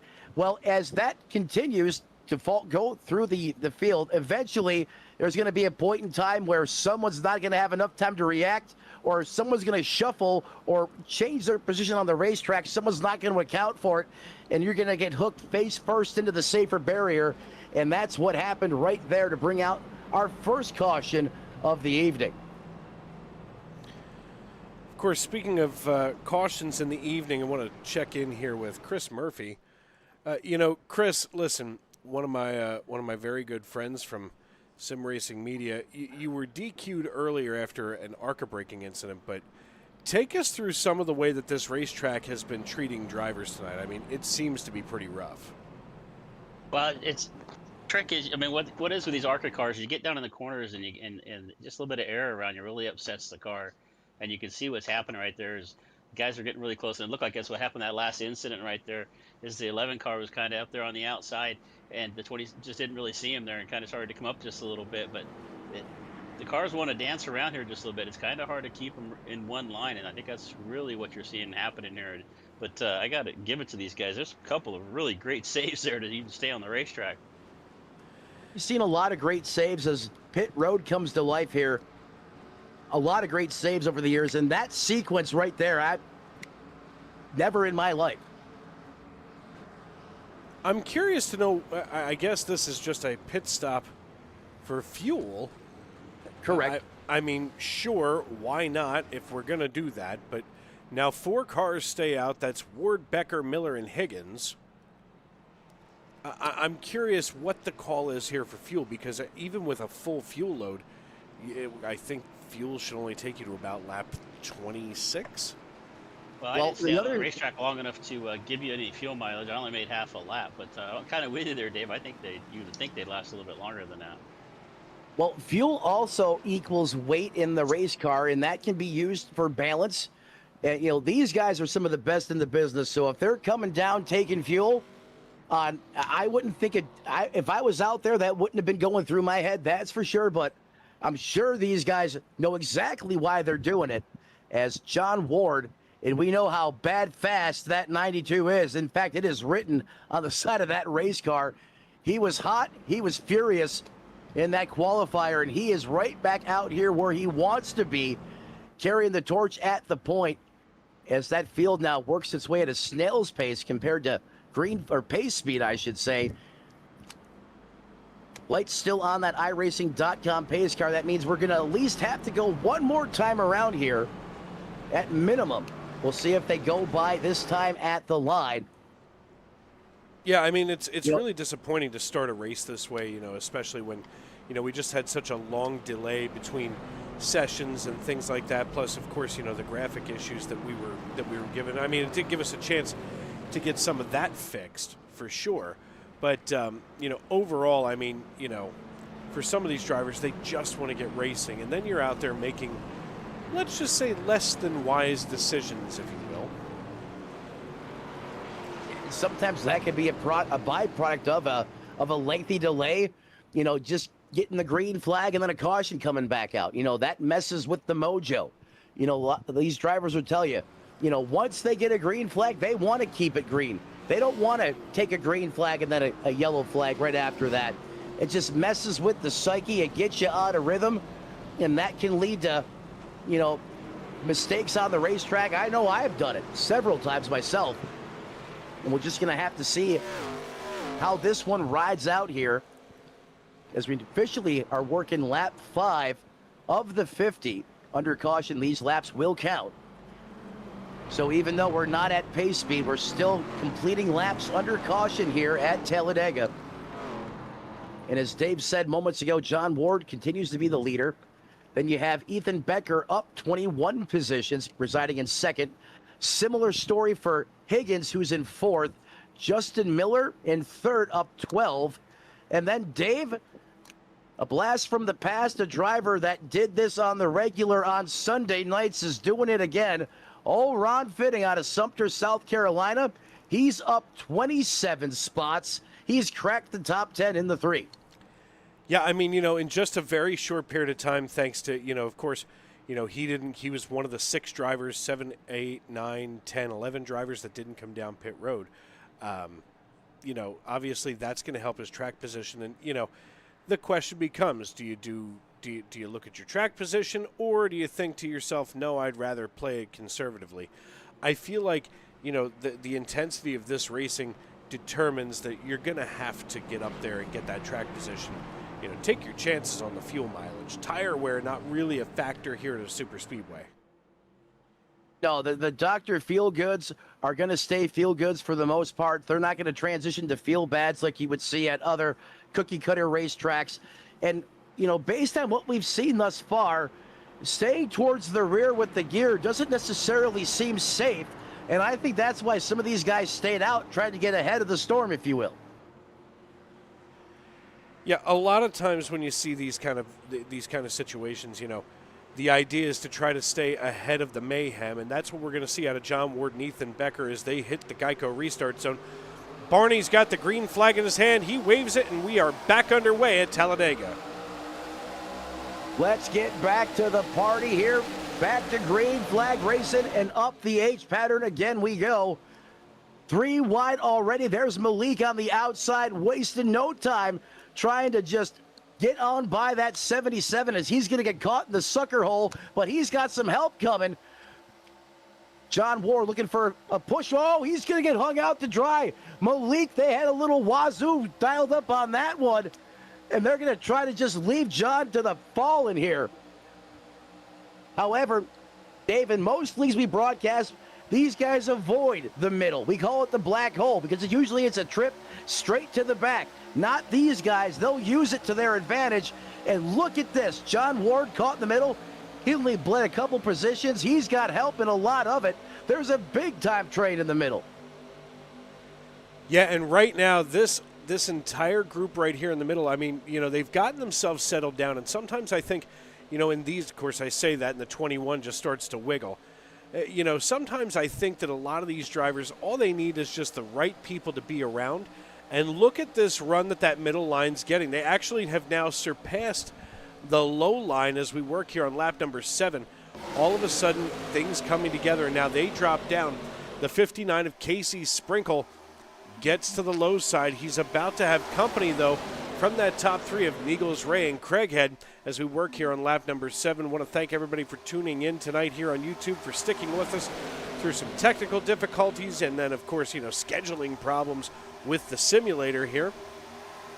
As right now, that does make a difference here in our track conditions, and let's take a quick look at it because I think that it begs that kind of information.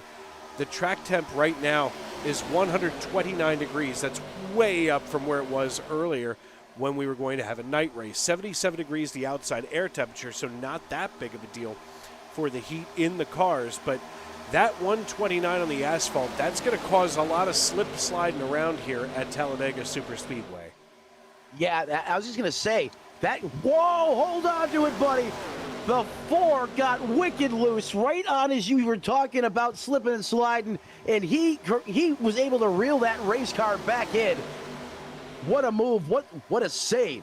I can't believe the saves we have seen thus far. And Dave, you were talking about a friend, a battle buddy, and that's exactly who Cody Naggles is working with. You know, they have been mainstays. PGR, the Intimidator series, for a long time. They have a ton of laps on the racetrack together, and right on cue, they are working together. So there's that similarity, there's that knowledge, there's that, you know, that calm, if you will, in the chaos. Cody utilizing not only a pro, but somebody he's got a lot of experience with out there on the racetrack right now. And they were able to slice and dice up here as they lead the outside trade, going off into the turns 3 and 4 complex. Yeah, and the way that a lot of these drivers are operating right now as we work here on lap number 9 is they're going to save a lot of that aggression and a lot of that excitement for probably those closing, like, you know, 5 to 10 laps. Because, I mean, you know, right now it's a game of Survivor. We've already had one caution. We don't need another one. You know, and even our friend Chris Murphy hanging out with here in the booth, I mean, he was a victim of that earlier. So, you know, for these drivers that are out there looking to get in the money, quite literally, you know, you got to keep a cool head about you, and that patience will prevail, if you will. As we were, whoa! Speaking of which, oh my! That was no patience. Yeah. So about that, that was the 87 of Miles Bagley deciding that he wanted to hurl it down here onto the low side. And obviously, the Kennesaw, Georgia native at 17 years old doesn't know what it is to sit in traffic during rush hour. Well, he might just a little bit, but not like we do, that for sure. And, you know, that there's a case there, and it is so inviting to do that. When you get a run, you want to be able to use it, and sometimes you can't or you shouldn't. That almost bit him on that one. And keep in mind, this guy is not even 18 years old, and he is out here mixing it up with the best. You know, there's some really good kids that, you know, have really made a name for themselves in iRacing. And right here he goes again. There's 77. There's DJ Shakin' Daniel. He is up to 3rd. I see you, buddy. I didn't know. Oh, we got problems. Big Watch problems out. right here. Watch the 21. A blind slide. Oh, my goodness. The double deuce. Half this field just wrecked itself out. It's still raining car parts in the RV lot. Oh. That was the big one, folks. That's what everyone worries about. here in super speedway racing. The restrictor plates on these cars, they keep everyone racked and stacked on top of each other. And watch this replay. Yeah, it looks like the 21 just got a little bit loose right there. Kind of went down the racetrack, and the 24 saw the opportunity to go around the outside. The 21 just tried to get back up there, and they just made contact, unfortunately, for a whole bunch of cars in his field. Yeah, that is unfortunate to the max. That right there is a 100% Talladega restrictor plate deal right there. Oh. And as you watch that at speed, there is virtually no time to react to that before you even realize what happened. I mean, you're eating lunch through a straw because you just took that safer barrier to the face. Yeah, there's not a whole lot that you can do in that situation either. You know, at this speed and as close as these drivers are running to one another, you know, there's almost no reaction time. There's almost no real estate to run to. So you just got to kind of hold on and hope for the best, and that's exactly what we just saw right here as we are under caution number 2 of the night, lap number 12 at Talladega Superspeedway. Dave Regal and Matt Metler with you here in the Tony Trapasso Memorial Broadcast booth. We're joined by Chris Murphy as well, doing some fill-in work since obviously his Saturday night's pretty quiet. And, of course, DJ Shakin Daniel, our in-race reporter, who's coming down pit road right now. We'll get a chance to talk to him, if you can cue that up, Matt, as soon as he's done with his pit cycle here, as they've all decided that maybe they need to come down. So the double natural Dollar General machine, which you can't swing a dead cat in rural Pennsylvania without finding a Dollar General. And he is going to get at least right side tires here on that Toyota Camry. And it's going to be right side tires. 2 tires, the call on the 77 TRD powered machine of DJ Daniel. And now that he's got that pit stop completed, let's go ahead and dial him up. DJ, Matt up in the Tony Trapasso Memorial Broadcast booth. You got a copy there, Hot Rod? Yes, sir. Well, man, you putting on a show so far. You're inside the top 5. How's that Toyota driving? What's with the 2-tire call? What are you thinking? It feels great. I just like the feel of taking 2 tires at super speedways. It's always worked for me, but yeah, it feels great. I wish that could have stayed green there. I made a move. You were inches away from getting caught up in that melee. It seems like things are just happening so fast out there on the racetrack. These runs are coming fast and in a hurry. You're not having a lot of time to react. How do you pick what and when to make your move out there on the racetrack? Is it just flying from the seat of your pants, or is there a formula? Is there a way to do it? Everybody else is just going like a bat out of hell. I'm trying to be patient and make sure I don't wreck my cars with what's going on. But I seen a run there. I seen John Ward coming around on the bottom there. I just wanted to see if I could get up there in the lead and see what I had up there. Well, heck yeah, man. You're putting on a show, doing a heck of a job, especially on the Redline Racing team out there. You're the highest running driver there, inside the top 5 and 4th. Godspeed, good luck out there the rest of the way, man. We'll be checking in you when the opportunity presents itself again. Yep, thank you, sir. And Dave, that, of course, the voice of DJ Daniel. Now, here's a guy that I've raced against, and he always cleans my clock. So, hey, if you can't beat him, put him on your race team. And he's done a heck of a job for me this year. But these guys he's against tonight, this is new territory for this kid. He's a racer in real life in the state of Virginia. But this right here, probably the biggest test he has had since I have known him. And so far, he is doing great. Cody Nagel's going to restart as your leader. He's going to have Malik on the outside of him. John Ward, the man we just spoke to, DJ Daniel, Chase Mistretta, all the PGR regulars.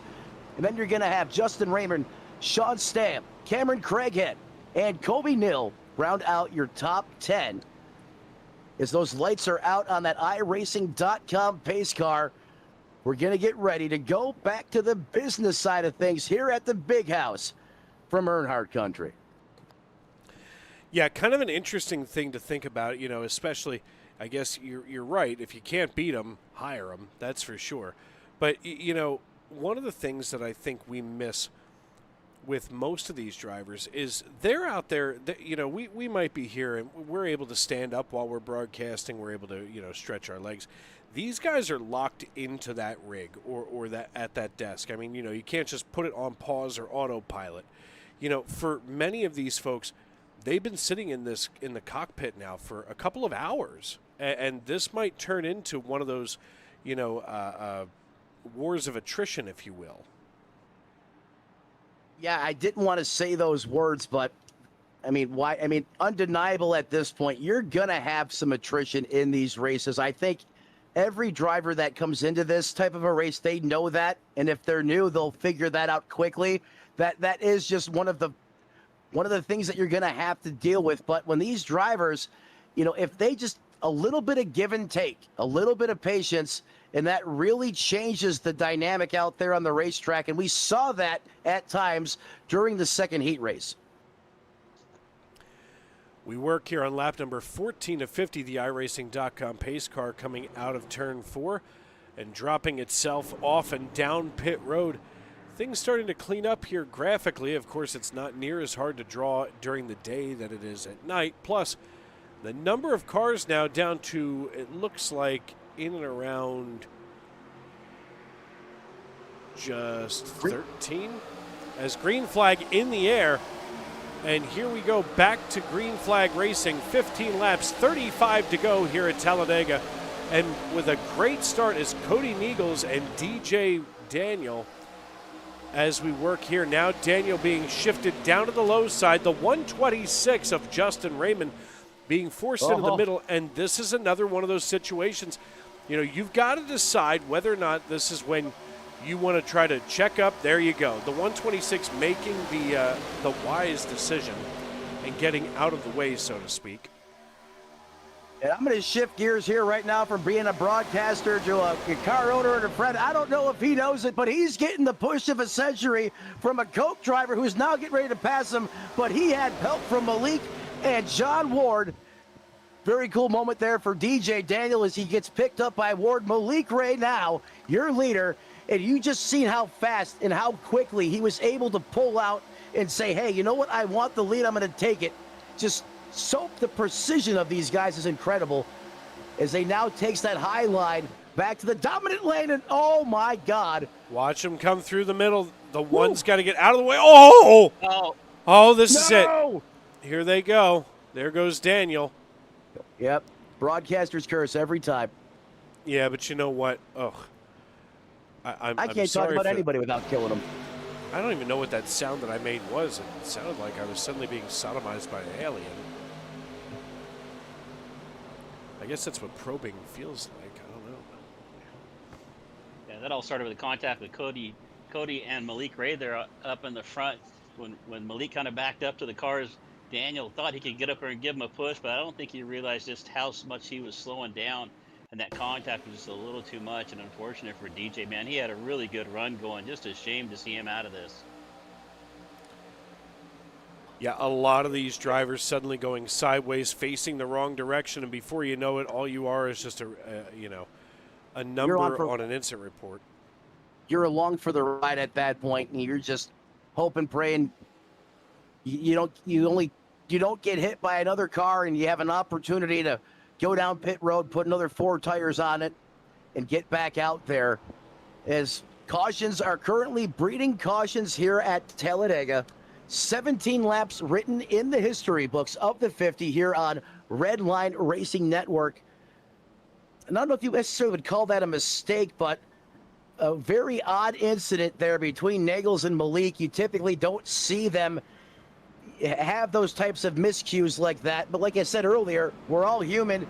DJ not having a lot of seat time with these guys out there, thought he could go up there and perhaps help them, kind of build some rapport, and didn't realize how much they had slowed up. And the fuse got lit, as Tony Trapasso used to say. The fuse got lit, the bomb went off, and here we are under yellow flag conditions once again, Dave.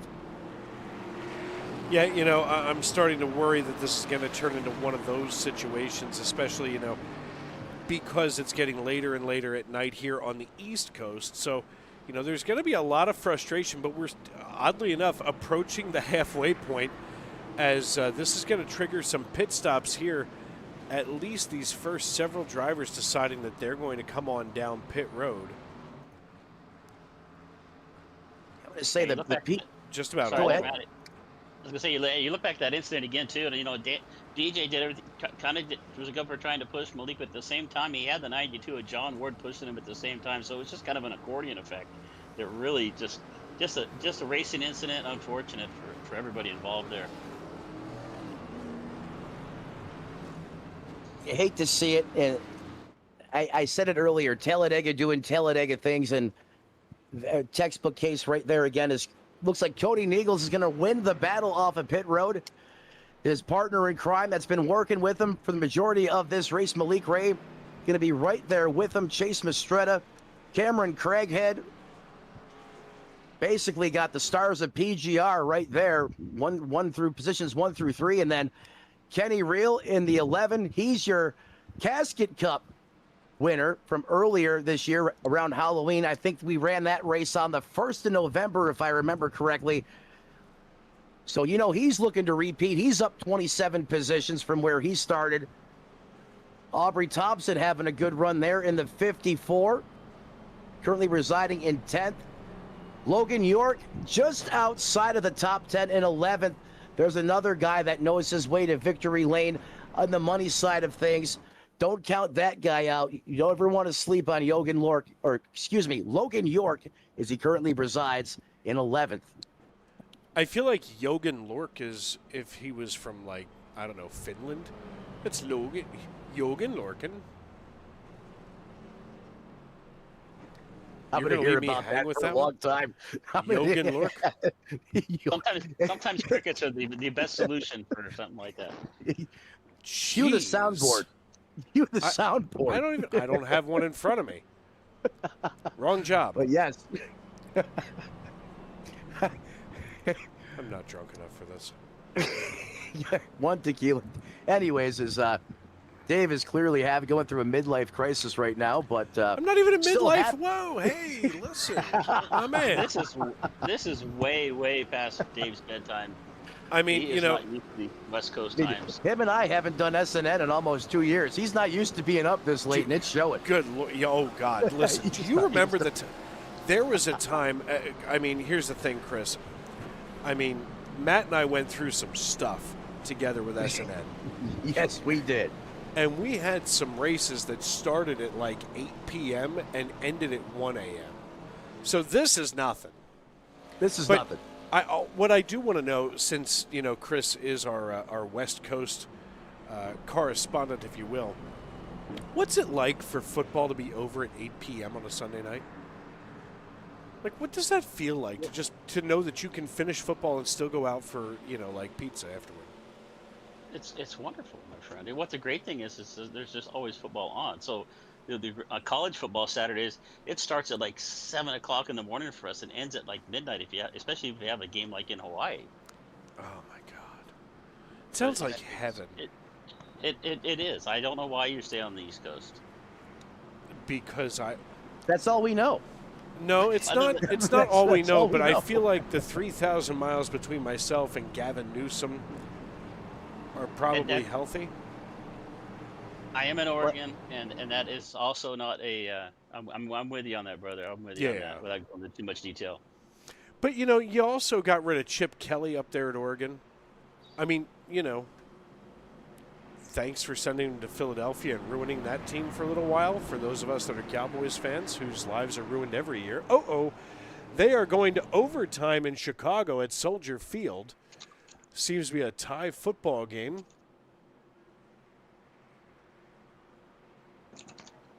Do you know what Thank the you for that NFL update. Do you know what the GSH stands for on the shoulders of the Chicago Bears? Yes, it means we're about to go green flag racing back here at Talladega. 2x2, side by side. We await the green flag into the Geico restart zone. Remember, that start-finish line well ahead of where you typically would see it at Daytona. Green flag back in the air, and what a jump there by Cody Niegels. And remember, folks, this is the one place you don't want to get too far out ahead. Because Dave, as you guys know in the booth, they will gang up on you and they will just leave you hanging. They'll shoot by you faster than you could blink. You get too far up ahead. That's the beauty of the draft and all the things that make draft or plate racing what it is. A big push now, three-way push up top. It is okay to three-way at Talladega as they're getting some momentum built on the high side of the racetrack. However, Malik and Kobe are trying to work some magic of their own as they're now charging back on the bottom. You said something, Dave. Now, all I was... Oh, jeez on Christmas. I was going to say Holy something. Good Lord Jesus. They're still wrecking. That looked like the 21 of Cameron Craig had given Nagel a push up there, and I think he hooked the bumper just a little bit.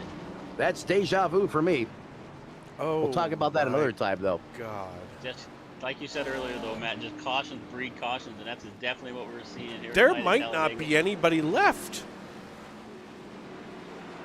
No, we got cars left. They may be a little.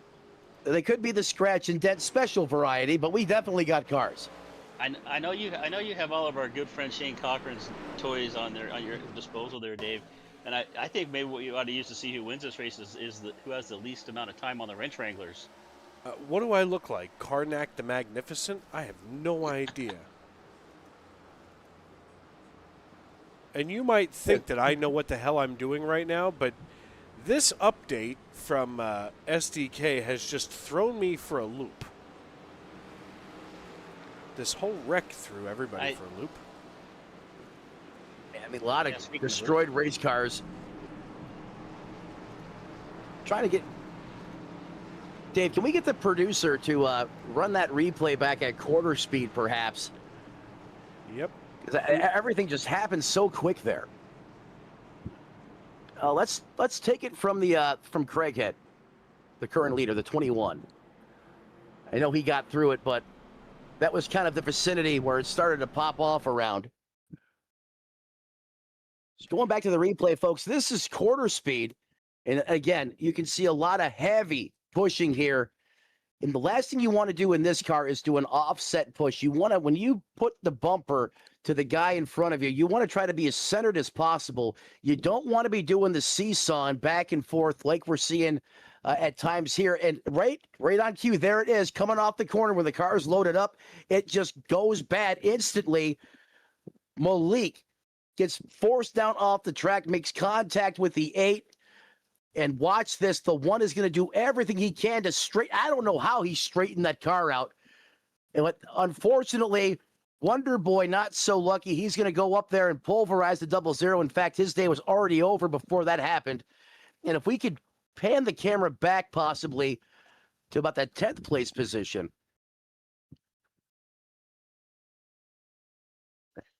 That's perfectly fine.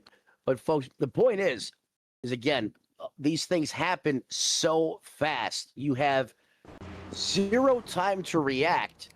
And that's why I wanted to show it down just so we get a better idea, just to see what happened there. Basically a push gone wrong off the top shelf, and that's all it took. And there's another 7, 8, 9 cars potentially that are done for the evening. Yeah, and I think a little bit of skill, some skill and a little bit of luck there from Malik Ray, but I think he might have got through that with not a lot of damage. I think that car looked to be in pretty good shape. You know, I think he's got the... Go ahead. I was going to say, it's almost like he's got the voodoo woman named Phyllis from The Water Boy working with him in the pit. I mean, he has had some incredible saves tonight. And some of these guys, it's like, how can you do that time and time again? I mean, I was just dumbfounded. I want to give a little shout out. If you look in 3rd place right now, Dakota LaRue, and I want to give him a shout out because he was my drafting partner in practice earlier. So I got to give him some thanks for that. But up 35 spots. There's a reason why I'm not talking about him. He knows why I'm not talking about him. So if you guys want to, that's great. I just cannot. I just want to know if his name is LaRue or if it's LaRue, like if he was Canadian. No, it's he's as Canadian as they come. It's LaRue. All right, so it's definitely LaRue. I have the benefit of not knowing history, but I do have He's to really take from for no, practice. he's not Canadian. He's from the great state of North Carolina, and he's a good friend of mine. And as I said earlier, that first money race he did, it did not go well for him, and he's had a sore spot. I've heard about it probably every day since then, and he's having a great run right now. Biggest mover of the race. In fact, 2 Redline cars back to back. DJ Daniel in the 77. How is he still alive?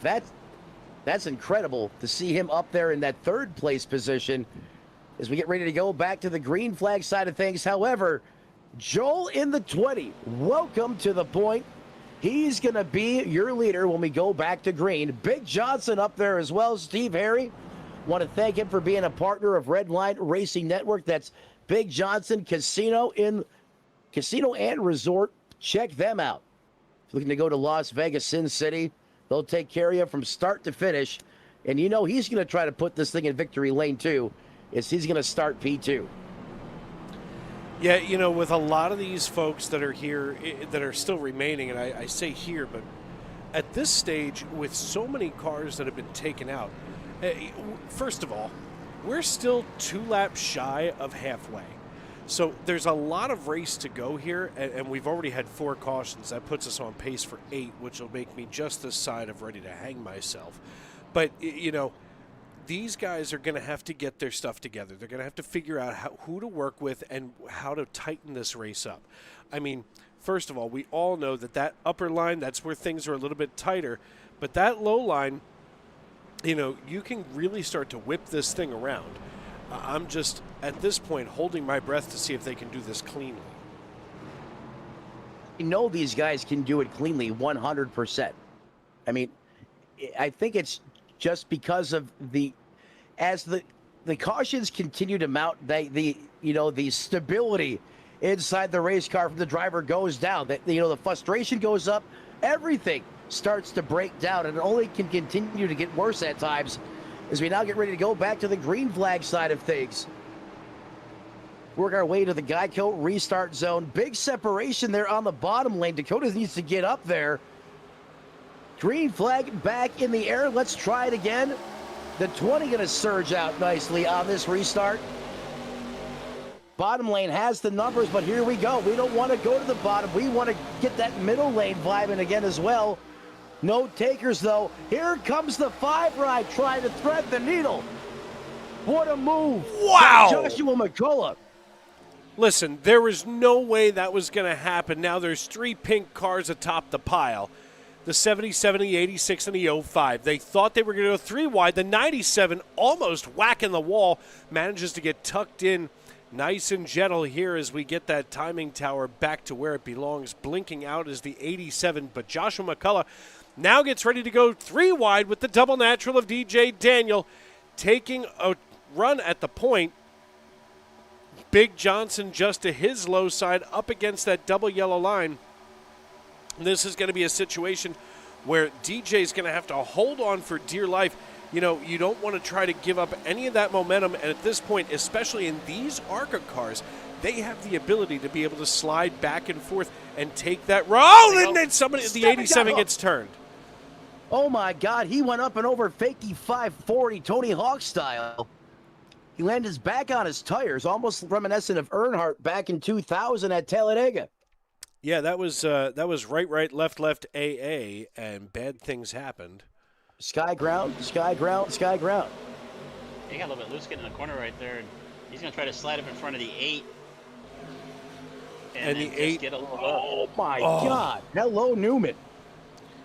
Yeah, you know, here's the thing, and in all honesty, I mean, they didn't know it was coming. He thought that he was clear. He thought wrong. But at the same time, though, do you really have to make that move right there, right now? No. No, it's you really don't. completely unnecessary. 25 halfway mark of this race. Patience is looking to wear thin, though, right now. And I firmly believe that's part of that is due to the amount of cautions that we've had. I mean, we've all been doing this for a good amount of time. And, I mean, how many times have we seen society break down on the racetrack when we've had a flux of cautions? We can't buy a green flag. Well, I spent 25 years in a race car, and it's the same thing on the as a sim as it is in the race car. You get these yellows, you get these caution flags, and you're just getting impatient. You feel like you got a good car under you. You feel like you got some good pace. You're making some momentum. Another caution comes out, and it just gets more and more frustrating. So I think that's exactly what we're starting to see right here. Is everybody just trying to get to the close to the front as they can, and it's just little mistakes here and there, and that's why we're seeing our 5th caution of this race. On the other side of the coin, DJ Shakin Daniel leads at Daytona. Typically, you'll find him in the 96 car with Toby Keith all over it. Huge country fan. And on the biggest stage potentially of his iRacing career, he is carrying the torch. Asher Little resides in second. Axel Smith in the 97. Good for your podium. That's your top 3. Chase Mistretta, Steve Harry, I see you there in 5th, up 9 positions. Then you got Dakota LaRue in the 69 ride, up 31, hanging on there in 7th. Dylan Basin. When will this guy come to life? When will he show his force, his capabilities in this race? Multiple cars on pit road again, including the 54 of Aubrey Thompson. Another opportunity to fix damage, which a lot of these guys do have. No fast repairs in the back pocket. So if you meatball it, if you break it, you're done. Yeah, I think that at least my opinion from some of the other leagues that I've called, I love the no fast repair option. Of course, we were known for that in SNN. Hey, listen, you wreck it, you're done. And, sorry, I turned around to watch the Bears game here. And I think they just broke the tie. I'll have to go back to replay for that. But with 27 laps in the books here at Talladega Superspeedway, I want to welcome everybody in. I want to thank for those of you that have been hanging with us, through some technical difficulties, of course, a timing difficulty here in the sim. And what makes this racetrack unique, not only is it the largest oval on our schedule at 2.66 miles around, it's also got 33-degree banking in the turns, and to boot, no lighting. Of course, most of our modern racetracks all have, lighting for night races, and we all love to see those cars come rolling out of turn 4 onto the front stretch down at Daytona with the lights just reflecting off of the hoods. But here at Talladega, it's just too big to light.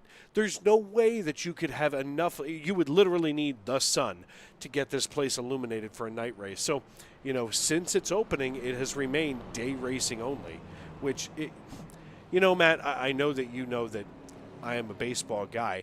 This is kind of like our Wrigley Field in baseball. Wrigley Field didn't get lighting until 1988, and this place still here in 2025, no lighting. It probably doesn't need lighting. It should probably stay how it is right now. You talk about how intimidating this racetrack is. Back when it opened, the turn of 1969, 1970, the Cup guys, they said, we ain't running this.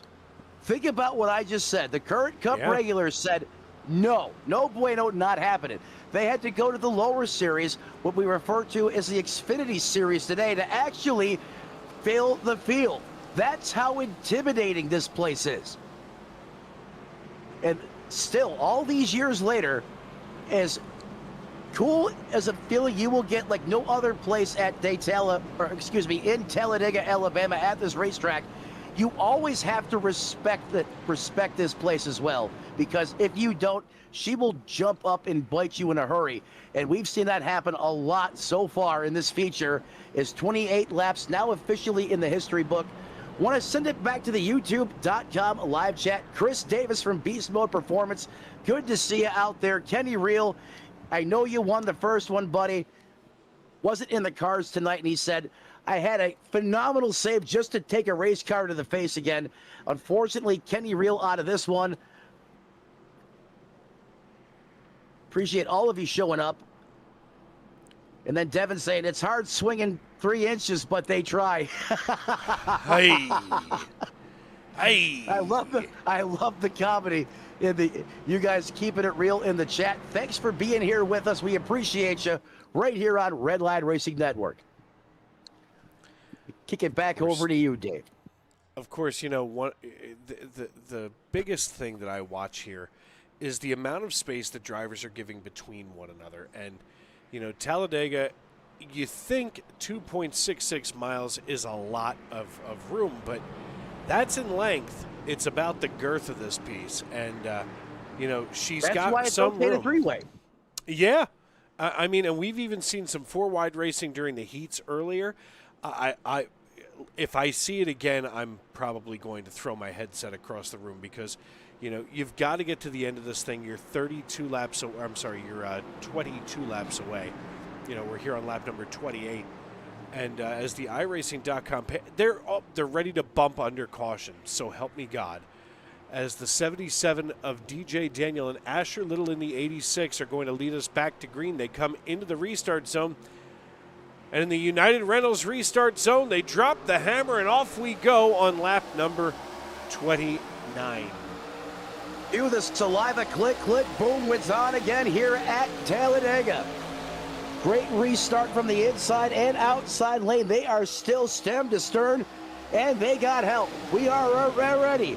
Full-blown pushing, bumpers connected. The 97 and the 8 doing the heavy lifted. Whoa! They almost Here they go again. Dakota almost met his maker. He saves it. Deja vu, boys. Here we go all over again. Yellow flag is back out, and they're still wrecking. Oh, John Ward took a nasty hit there. A lot of this, we're going to go down here, and we're going to take a look at this from Kyler Wynn's perspective to start, because that's kind of where all of this originated at. Now, Kyler Wynn gets a run over top of the 20, makes contact with the 69, and, there wasn't even an attempt to check up or get off the throttle and coast to the back bumper of the 69. It just happened. It was just ugly. He had such a big run there on the outside. I think he just figured the 69 would see him coming and stay down there, but 69 kind of moved up the racetrack. I think he saw that pace the 16 had and tried to get up there and go along with him, but just a little too much speed, and the 69 just kind of stops that run, and they just pile up one more time. Yeah, we're looking at this now in just a little bit slower motion, if you will, and it just seems like, yeah, that's no bueno for anybody. Yeah, and folks at home, if you're wondering, this is quarter speed playback. Go ahead and continue on, Chris. I was just going to say, we talk about patience out there, and it's so hard because you got to balance that out, right? You want to get to the front of these things, so you got to balance out being patient, but also take an opportunity when you see a hole right there. But just half a lap back coming from caution, I think a little more patience would have been the better play right there. Let's just put it that way. And I'm sure once these drivers have a chance to think about it and run it back through what happened, they would agree with you 9 times out of 10. Again, some of these drivers have more experience racing with what I want to call the money racing regulars, and there's some good drivers also in this race, but they don't have the seat time with Daniel Falkinghams and the Kyler Wynns and the DJ and the et cetera, the list goes on. And I think that was also a byproduct or part of the catalyst there to why that caution came out. Dakota probably thought, hey, I can come up, I can use this, work with these guys. He just didn't realize how much faster they were coming. And that was when you check up like that, all that energy has to dissipate and go somewhere. And unfortunately, it resulted in cars getting destroyed on the racetrack once again, with 31 laps now written in the history books, live from Talladega. Yeah, I agree with you 100%, Matt. Yeah, it's just like you're just going for a spot out there, and when you get a run like that, you want to go, and it's a lot of times you get in these money races like this, and like you said, 100%, these guys aren't racing with each other every week. It's not like a league like some of the other things we cover where they see each other all the time. So you got to learn everybody's habits out there on the racetrack, and I think that's what they're figuring out right now. Right, and let's be honest, it's tough to do that in only 50 laps, especially when you're going up against some of the best in the business. But to Dave's point, you can also lift off the throttle. I mean, you can lift. That is okay. I mean, I know I don't like lifting either, but you can do it. I mean, but there's no penalty for saving the field rather than wrecking the field. Right, that is correct. You may lose a spot or two, but you'll still be able to continue on. You know, Matt, I'm looking at the YouTube chat. Chris Davis has a suggestion here. He wants to, every time we have a caution flag, he wants you to take a shot. Oh, well, the last time we did this, you're on, Chris Davis. Chris Davis from Beast Mode Performance. There's a guy that, Dave, we used to call a lot in Sunday Night NASCAR. Him and your buddy Alan Bergen used to say, Sean Rockin' Rogers. He's over there in that camp. In fact, I am too. And I love me. Well, first of all, I know you and Sean Rogers can sing Kumbaya as both of you are members of the Bills Mafia. And, yes, we are. I love Sean Rogers. He was going to be my drafting partner when I raced in the Coke 400 last season because I was completely out of control stupid and thought that was a great idea. It was a great idea. Yeah, I drink. Do you even own a wheel, Dave? Dude, I have a rig that I dragged down from the attic to race in that race for.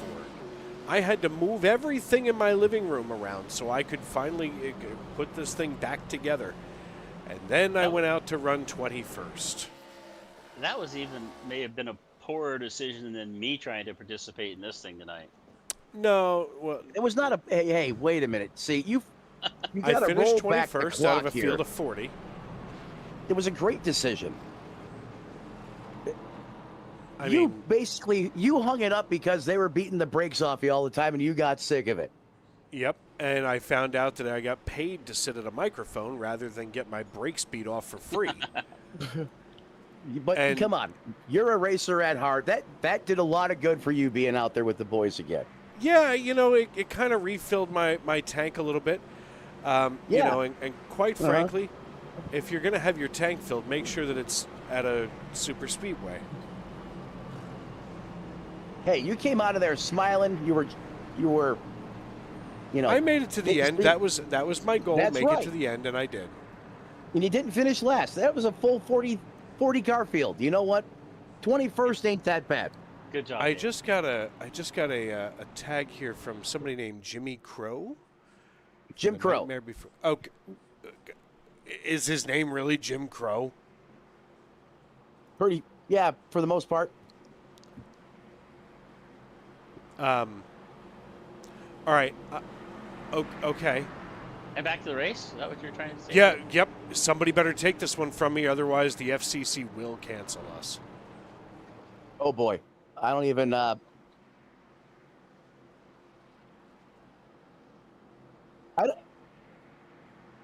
Okay. Well... That's what me and Matt do all the time, is just trying to keep Dave in line here, folks. Yep, just keeping me between the navigational beacons. I'm just letting you know what I saw there. But DJ Daniel getting ready to bring us back green flag racing as he's going to be joined by Asher Little, Axel Smith, and Chase Mistretta. Mistretta sounds like a brand new hand. Oh, and they're going to wreck it. Oh, boy. Up. Talk about doing the jig. Oh, they tried to wreck. Don't stain your ride, use Tide. That was a Code Brown moment. Yes. Do you realize that ever since you imparted that on me, I have a Tide stick in my desk drawer right here, and I don't use it without saying it. Everlasting marks. That's what I like. I love you, Dave, for that. Thank you. I'm smiling ear to ear right now. As Regal said, that was the don't stain your ride, use Tide moment of the race here on Redline Racing Network. Now, as quick as we were virtually side by side, 2 lanes of action, now we have gone single file through about the top 9-10 cars here, maybe all the way back to Cameron Craighead in the 21. Big time move there out of that Ford Mustang to get that second lane going again. And look at the momentum. Big Johnson is coming hard on the bottom. He's going to team up with DJ Daniel. Look at these boys rocketed to the front. And just as soon as it was calm, we're getting back to Rowdy. Look at DJ having to play both these lanes, but the top shelf is really got it wound up right now, being led by Little Asher. This is an impressive run deep in the race with 17 laps to go. Now, DJ Daniels kind of scrambled back a little bit, looking for some help here. Oh my God. That is the worst. Save it, boys. No caution. no caution. Dakota. They're 4 wide. Guys, I don't listen, think get they're- I back don't in think they're line. crashing yet. Don't they're make lifting me you come yet. down there. I will turn this station wagon around. You know, while all of this mayhem is going on back here around 11th position, that front 9, they're officially strung out like the line at a methadone clinic. Nice and even, everybody doing what they're supposed to do. And then here comes Kyler Wynn with a run. Just kidding. Whoa, whoa, whoa, whoa, whoa. That was a power move through the middle right there. He made it 4 spots all by himself. He That had a almost- run. Go. That is such a good run, it looks like a cheat code. 3, 4, 5, Look just at Dakota throw them all in LaRue. here. We're not He done saw, yet, gentlemen. he saw Malik Ray do it. He said, if you could do it, I could do it too. And he just shoved it in there. Now he's in the sucker hole with Malik behind him. Typically, that lane there is a one-way transport to the back of the field. But not with these boys. How many times have I made you stop? Whoa, taking a good hit is the one into the 16. That's Kyler Wynn. Out of all of that, can you imagine no caution? Earlier, we couldn't swing a dead cat without hitting a yellow flag. Now, all of a sudden, these guys are out here keeping it pointed forward. This is a great development in the race, and as they get around another slow car, everybody managing to stay where they belong here at Talladega Superspeedway. 3 wide with the 10 to meet in the middle of this sandwich. The 01. Meanwhile, here comes your favorite person, Mark Person, in the 76 in the outside lane. He's got that Chevrolet SS set to kill, and here he comes making his presence known. Excuse me, Kevin Allen in the 76. He's been patient, hanging out all back, dodging race cars. He's still got a showroom, good-looking 76 Midnight-sponsored machine out there on the racetrack, and he is now on the charge towards the top 10. Is now here you got side-by-side action. A car we've seen featured up at the front earlier in this race, and that's going to be the 8 of Chase Mastretta. I thought he was going to turn himself on the 86 there. Is at the very last second thought better of it. Is they're going to run 3 abreast here. This is right around that 15th, 16th place position. So we go on board now with Axel Smith. What a puppies. The puppies on the back of the 86 car? I don't think there's a ding-dong Texas. I'm going to Caution. go right now, and you guys keep talking. I don't think there's... As we go on board... I can't see who that is down the there. 97. Hold on. Nope, we are bouncing around looking for who just caused that caution. Can't find it. I'm looking in the black box, too, and I'm not seeing anything definitive. But there has to be a reason for it. As we know, we just don't know what that reason is. We'll continue to go through our timing and scoring programs and other things we have available here. But just shy of about 10 laps to go on lap 38. Caution reigns once again. So I use the power of the Google. There is a Ding Dong, Texas, gentlemen. It's an unincorporated community. Are you in Central kidding Texas. me? In the year 2000, it had a population of 22. That's a good amount of ding-dongs. 22 people. 22 total ding-dongs. Now, listen, I'm from just outside of Philadelphia, so from Philadelphia, you're a Philadelphian or a Reddingite. Are you a ding-dongonian if you're from Ding Dong, Texas? I would have to think Well, so. well, we're going to stay away from that one. We're going to... That's probably a good idea. I don't As see we're a problem with it. You're just going to leave me hanging. It's twice. Yeah, Do you find yourself just staring directly at your computer monitor going, please don't say another word? I actually have a picture of you posted on the wall, and that's what I stare at. Just going, if he flinches, it's like you stare at it and you go, if he flinches, bad shit's going to happen. Malik Ray here leading the way now. Chris just Davis, ahead I'm of on Kyler Wynn. shot number 3, by the way. Not to cut you off there, Dave, but the tequila's taking over here. Oh, you are doing shots? I didn't. Oh, yeah. Well, thank goodness you're not drinking alone. I've been flowing it into my veins. And I just have iced tea, so. That's cute. Well, What'd you put in it? Sugar. Oh.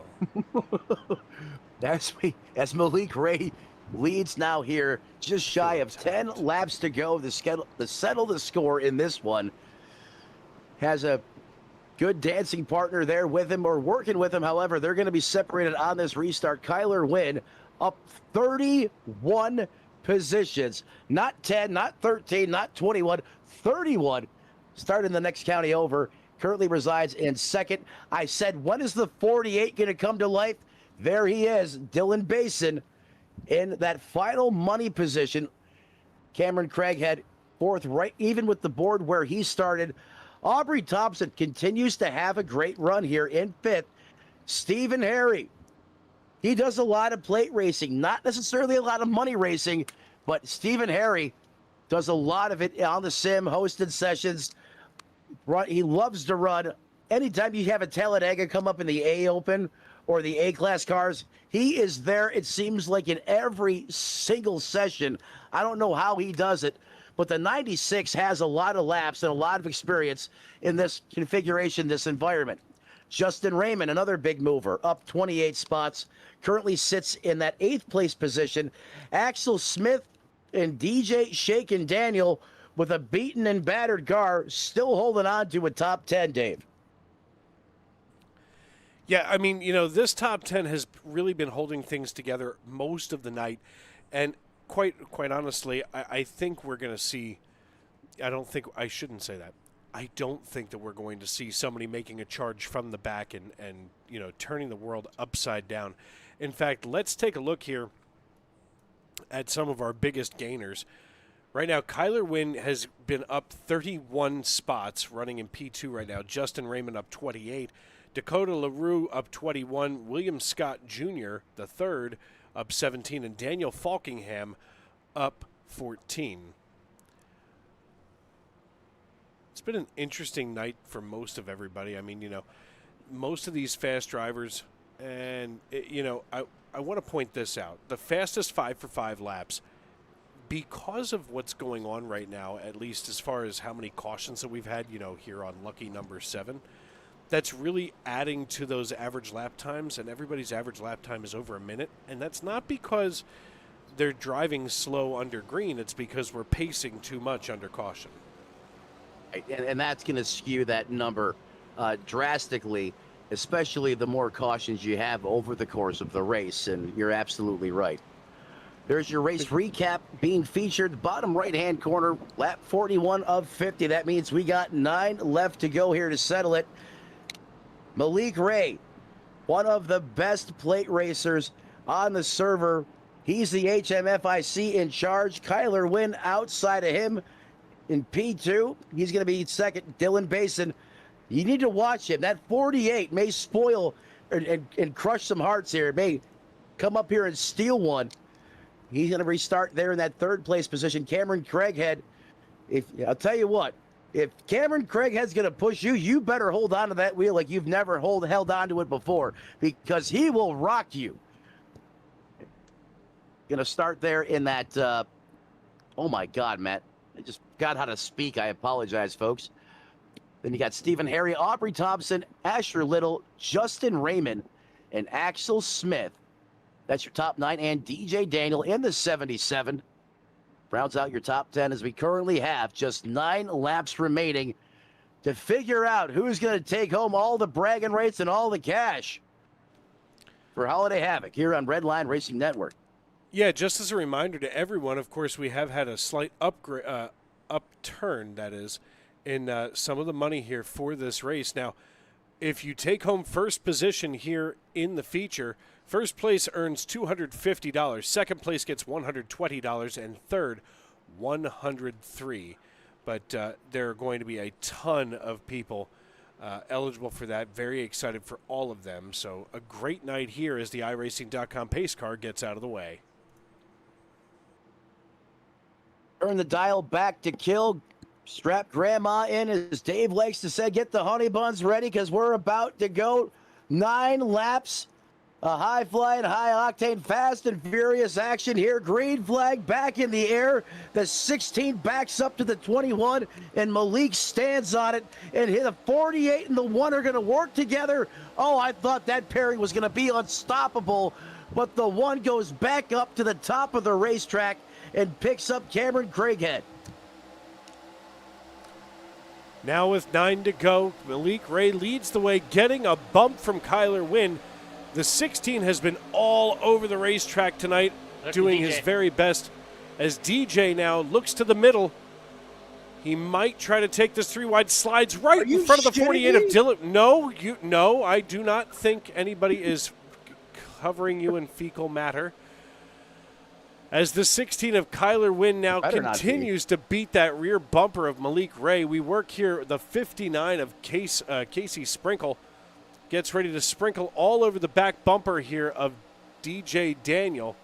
DJ trying to hold it steady, now opens the door for the 59 to slide by. 8 laps to go as the 59 of Casey Sprinkle works the low side, taking another bump from the 48 of Dylan Basin. They go 3 wide, and that brings along Big Johnson, Stephen Harry, along on the low side. We have 3 wide racing, 8 rows back, but right now with 8 to go, it's a matter of who's going to be able to be patient enough to get to the end. That is the key word. They're patient enough to get to the end. Sometimes it's not just the raw speed and performance. It's who's the guy that has the most poise to get it done. Because we know there's a high probability this is going to pop off again. But right now, look at the 16. Look, it almost went again as the 16 tried to fake out the 1, and the 1 wasn't having it. But now that's going to leave the 16 a win in the middle with no help. He's going to have to wait on the 88 to get there. And time is running out. You can see the intensity cranking up on the racetrack. Here comes Steve Harry in that Camry. He leads the charge in the middle. Sprinkles made his way to the point. Basin right there behind him. Look at Malik tucked back up in the 3rd spot. But watch that Big Johnson down there on the bottom of the racetrack with that inside line trying to make a charge. The 16 still stuck in the center, not able to go forward. The 16 getting abused by Big Johnson. Big Johnson really whacking him right across the nose as they work here with 7 laps to go. Wynn trying to hold on to that middle, but now starting to step away from the rest of the field is Casey Sprinkled, bringing along Dylan Basin, Malik Ray, Cameron Craighead, and Logan York right here with 6 laps to go at Talladega Superspeedway. If you want a nightmare in iRacing on any given track, it's got to be Sprinkle with help from Basin and Malik Ray. That is terrifying for any other competitor. And look at how they're able to start to pull ahead. We haven't seen anyone get away, but now that the 59 has got the big pusher behind him, the guy that has all the steam, those first 3 cars on the outside lane, those are the dudes that they would terrify me. I ain't kidding. They are 1, 2, 3 on the high side of the racetrack, but here comes the bottom lane. They ain't done yet. Kyler Wynn all over the 81. He's going to try to split him and go 4 wide. Thought about it. That hole closed up. He goes back down to the bottom. Dave, if I tried to do that, I would have been sideways. Sideways, I wouldn't even be able to tell you what street I'm on if I tried that. But here these guys are holding it together 3 wide down the backstretch one more time with a nickel left as we've got 5 to go. Dylan Basin now cycles up to your race lead. He's got Logan York following him in the 01. The 24 of Stephen Miles drafting just behind, and all of a sudden it's like they had to get some of the other drivers out of the way, and these drivers have now turned up the heat and the skill level to get through the rest of this race. With now 5 laps, it will be 4 at the line to go here at Talladega Superspeedway. Dropping to the low side of the C88, that's Daniel Falkingham taking a look here as he rides along. The 88 now sliding back just in front of Kyler Wynn. All of a sudden, whoa! Kyler Wynn swings to the high side, and he's got Malik Ray on that top shelf as he takes another hit from the 05 of Joshua McCullough. Malik in the 05 thought about going for the same piece of real estate at the same time. There's the experience right there, folks. They realized it wasn't there, went back to the respective lanes and stay green. Now Malik's going to take the plunge down to the bottom of the racetrack. He's going to get hooked back up with his dancing partner from earlier in the race. There's Win as well. And, well, they're going to hang the 86 out to dry like a red-headed stepchild. As this all going on, and Basin has finally taken the lead in this race with just 3 laps to go. Don't say I didn't tell you so. Look, if you're going to take over the race lead, make sure that you do it late, but make sure that you're still leading when the white flag flies. And, of course, when the checker comes out, Dylan Basin has a long way to go. Just over 8 miles now left in this one here at Talladega Superspeedway, but Dylan Basin thinks he's got what it takes to lead the way. We stay green flag racing here as they are 3 wide. There's the 77 just underneath the 24. All of a sudden, DJ Daniel trying to find a partner to get himself back up into that race lead. He contended for it earlier, but the only time that it matters when you're the leader is on the last lap, and we are approaching that as we come out of turn 4 and back into the trial. Good Lord, the 48 of Dylan Basin slinging it right in front of the 24. The Popsicle 6 go in the air. We're 2 laps to go, and they're wrecking. The one just monster trucked. I don't know who was in the high lead, but he literally drove over top of him. And looks like that was the one of Malik Ray up in the air right there, kind of involved once again in somebody else's mess. Keep in mind, these race cars are all about being as low to the ground as possible, and Malik just monster trucked another car out there on the racetrack. Well, folks, what that's going to do is trigger that one green-white checker attempt that we have. And of course, you know, what that means here is it's basically the rules are NASCAR overtime. What will happen is we are about to rack them, stack them, and do this all over again.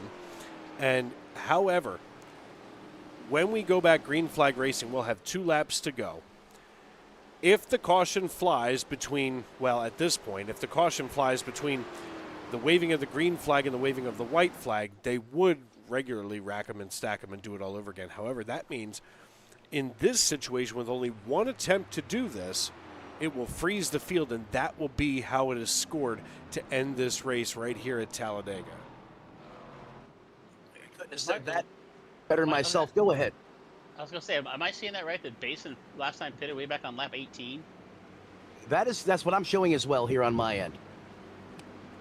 And it looks like he may be getting the EOL penalty here. Oh, so they're... I can't believe it. Did we look at a replay? It's fine. He didn't do anything wrong. I don't see a black flag or anything being assessed by race control. Maybe he ran out of fuel. I'm not sure, but he did pit way back on lap 18. He's certainly out there the longest on those set of Dr. Feelgoods and that Sunoco Racing fuel in the whatever is left in the tank.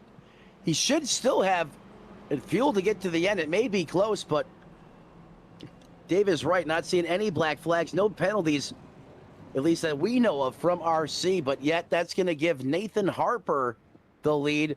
At one point in time, used to be a member of Kaija Cat Motorsports. Don't know if he is or not, if he is still today, but used to run a couple races with him here and there. The 07 now, gonna carry the torch here late in this one. And Dave, why not in a money race in Earnhardt country? Overtime is so fitting. It seems like the only way to do this.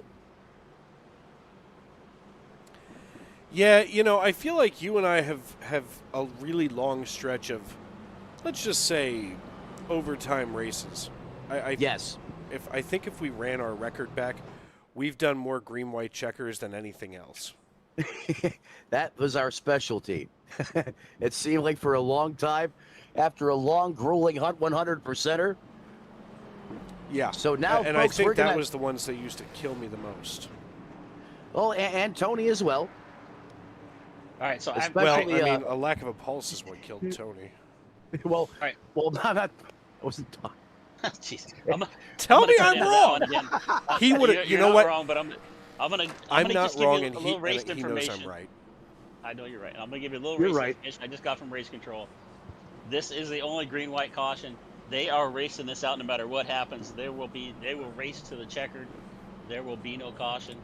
So this is it. We're gonna go green here, and then we're gonna go 2 laps, and that is gonna be the end of this race. So now this is cool.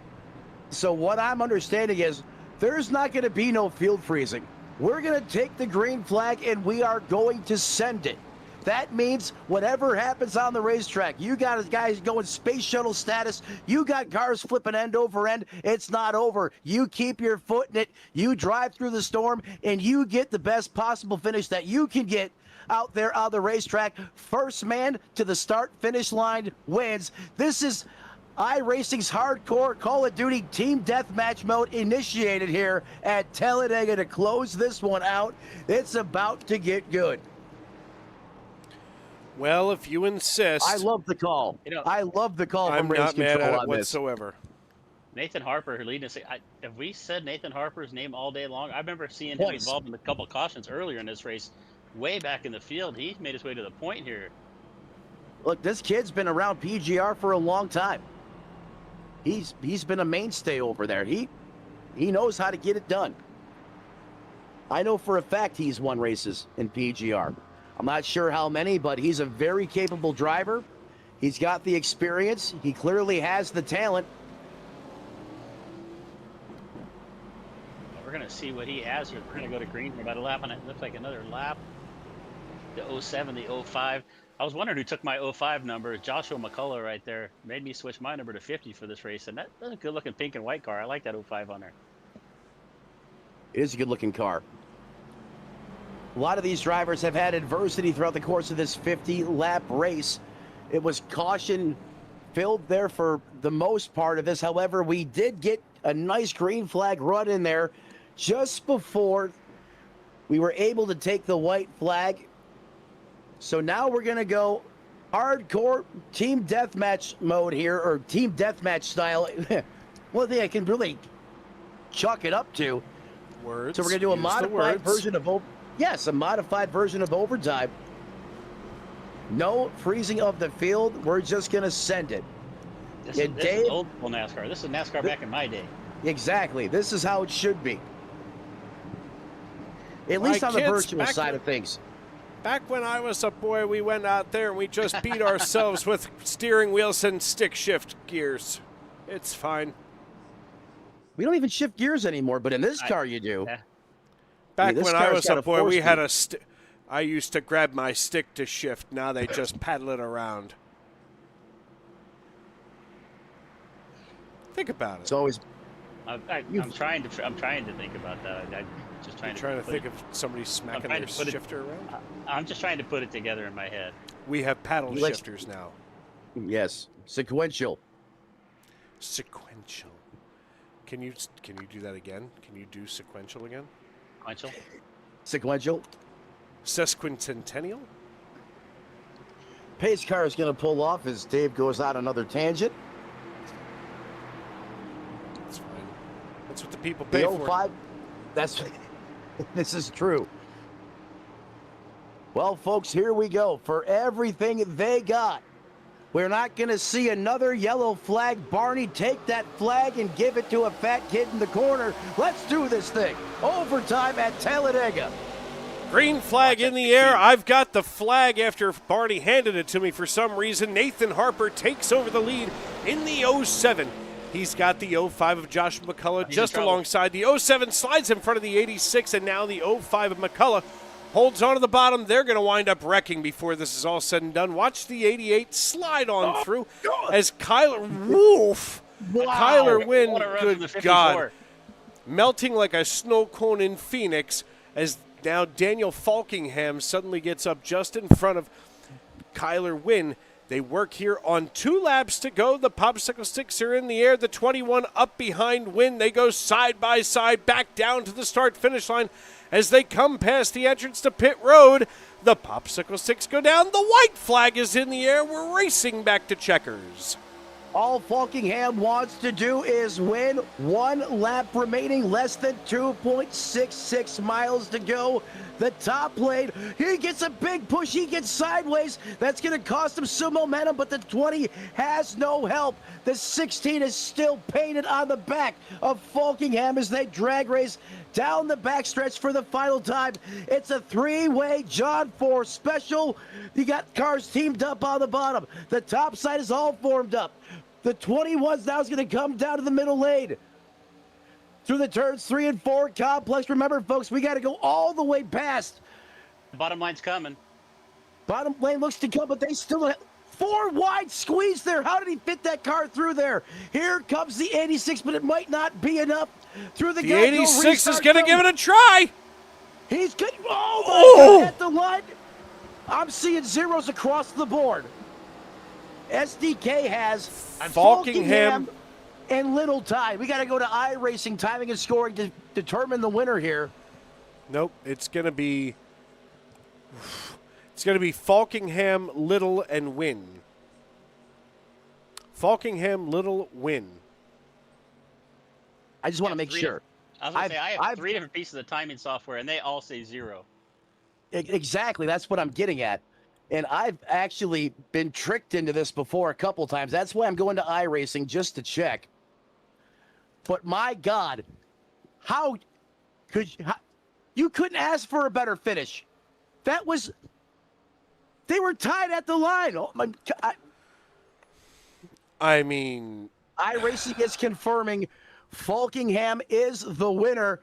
However, there is no margin between those 2 cars. As the 88 burns it down, and the 21 just comes in there and serves up a decleater, and that's one thing these guys love to do. After the race, they have a demo derby. But one of the greatest in the business, Daniel Falkingham, in that iconic Dale Earnhardt Jr. paint scheme, takes it to victory lane, and he's going to get the rest of the good out of those tires.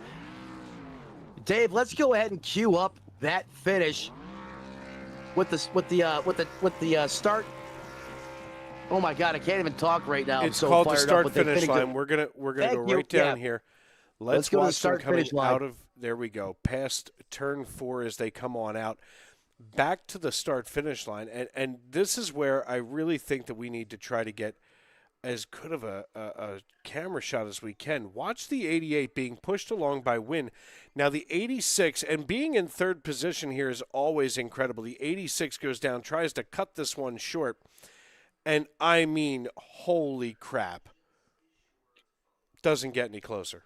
If we go quarter speed, we should be able to back it up and get it close to when they're approaching the line, switch the camera to the start-finish line view. And that may be the best we're going to get. Stand by. This is not near as easy as it used to be.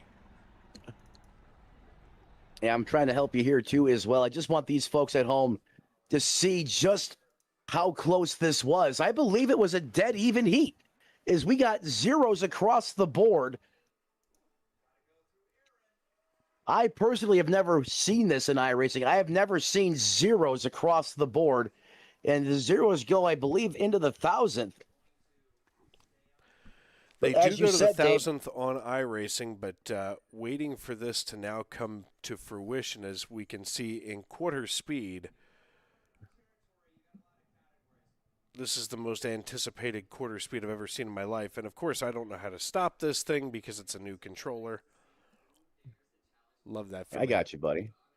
But here we are at the photo finish, waiting for these drivers to come across. Here they are through the tri-oval. Checkered flag is waving. Our flag man is here. And, it doesn't get any closer than that. No. What a drive from Daniel Falkingham. Asher Little's going to come home 2nd, and Kyler Wynn in 3rd, as we now shift to post-race coverage here on Redline Racing Network. Folks, I told you, if you stick around, it's going to be worth it. And that, by far, is the closest margin of victory, the best finish I have ever witnessed at Talladega. up here in the booth. Want to thank Dave Regal for bringing the band back together, and your sidekick, your partner in crime, for joining us up here. He was out there on the racetrack, got DQ'd, but hey, life goes on. He comes up here in the booth, helps us out. I appreciate you. And now, folks, it is time to interview our top three here on Redline Racing Network. Dave, these drivers have got to be fired up after a finish like that. Fired up and exhausted all at the same time, I'm sure, as we wait for Falkingham to slide on in here. And let's go ahead and pull him over.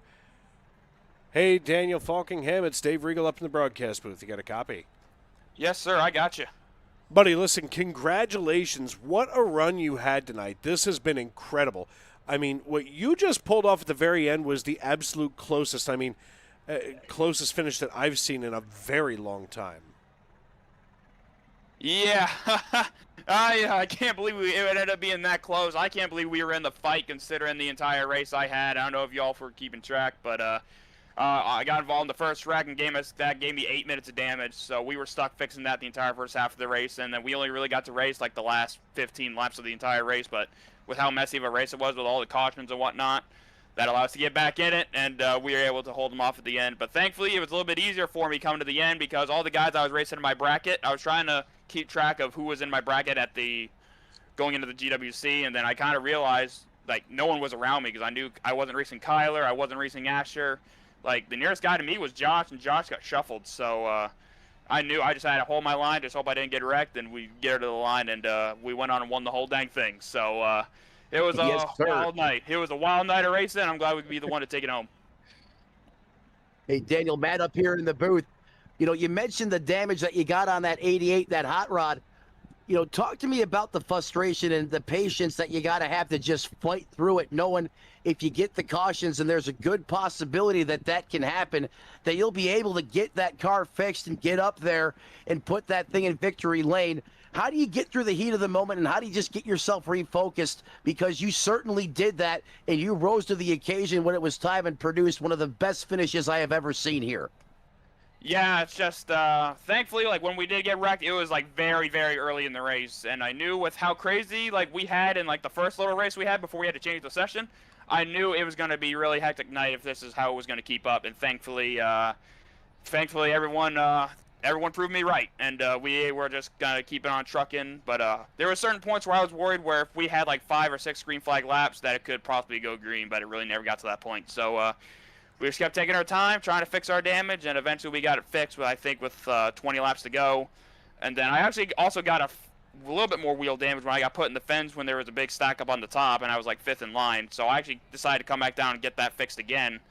And thankfully, we restarted like 16th, and we were like top 5 at the end of the restart. So now I had a lot of things go my way tonight, and that seems to be the case most of the time.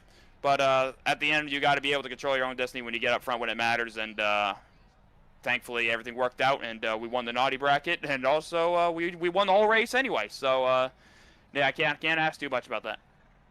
Well, there he is, ladies and gentlemen, driver of the 88 National Guard, iconic Dale Earnhardt Jr. paid scheme. Shows just why you got to be in it to win it, and you got to fight and stay alive. And he goes out there, and he wins one of the closest battles finishes I've ever seen at Talladega. He takes home the prize money. Congratulations. Before I cut you loose, Daniel, who do you want to thank who helps you get it done? The floor is yours. Yeah, just shout out to Justin and everyone behind the scenes who put this event on. Got to shout out to you guys for putting on the broadcast. Can't wait to go back and watch it. I know it was probably a mess for you guys, the broadcast, considering all the cautions we had, but hopefully y'all still had a good time covering us. Shout out to all the... Heck yeah, that's what I love to hear. But shout out to everyone who came out and raced as well. Shout out to Basin, Chase, and Kenny Real, those guys I was working with tonight, kind of just to make sure I could keep myself in the game. And yeah, hate what happened to all of them because pretty much every single one of them got wrecked or got penalized at the end. So hate for all those guys, but shout out to them for working with me tonight. And shout out to everyone who was watching tonight. I hope we put on a good show, even though it was a bit of a mess, but still had a good time tonight. So thank you, everybody. No, Daniel, thank you. You guys are the best of the business, and you showed there at the end what you guys are all about. That was a high-octane thrill ride, and ultimately, that move you made at the end to win this thing will be remembered here at Redline for a long time. Congratulations. Enjoy it, and we hope we speak with you again really soon, my friend. Yeah, I appreciate it. I also got to give one more shout out to Kyle for giving me the shove on the bottom to clear up to the top, because it was really hard to get the bottom to work on these restarts all night, and thankfully it paid off for both of us, and he was able to shove me to the win, even though we weren't racing in the bracket. So big shout out to him for getting us clear and getting us in that position. So thank you. Daniel, thank you for your time. Dave, back to you. As always, thank you for that one. And next thing we want to do is take a look here at Casey Sprinkle. Casey Sprinkle, the second place driver in the naughty bracket, bringing home second position there. Hey, Casey, it's Dave. You got me? Yes, sir. Casey, listen, great run tonight here for you. And, overall, it was a very hectic night as, you saw everything that was going on around you. We could see it from here in the broadcast booth, and it was stressful. Take us through that, and how do you find yourself in P2 here in the naughty bracket? Yeah, the race was very destructive. I wanted to stay up front to begin with, but then they changed the session, and then I qualified kind of bad. So I just wanted to ride in the back, and then they started wrecking. So I stayed in the back, and then finally with around 8 to go, I worked my way up to the lead, stayed up front for a few laps, led a few laps, and then I got split. Went all the way to the back of the pack, and then lost a draft after that second to final wreck that didn't bring out the yellow. And then finally with 2 to go, they bring out the yellow. I restart 15th. Get a huge run on the bottom, get on the back, jump up to the top, and just stay up top until, I went back middle with Nathan.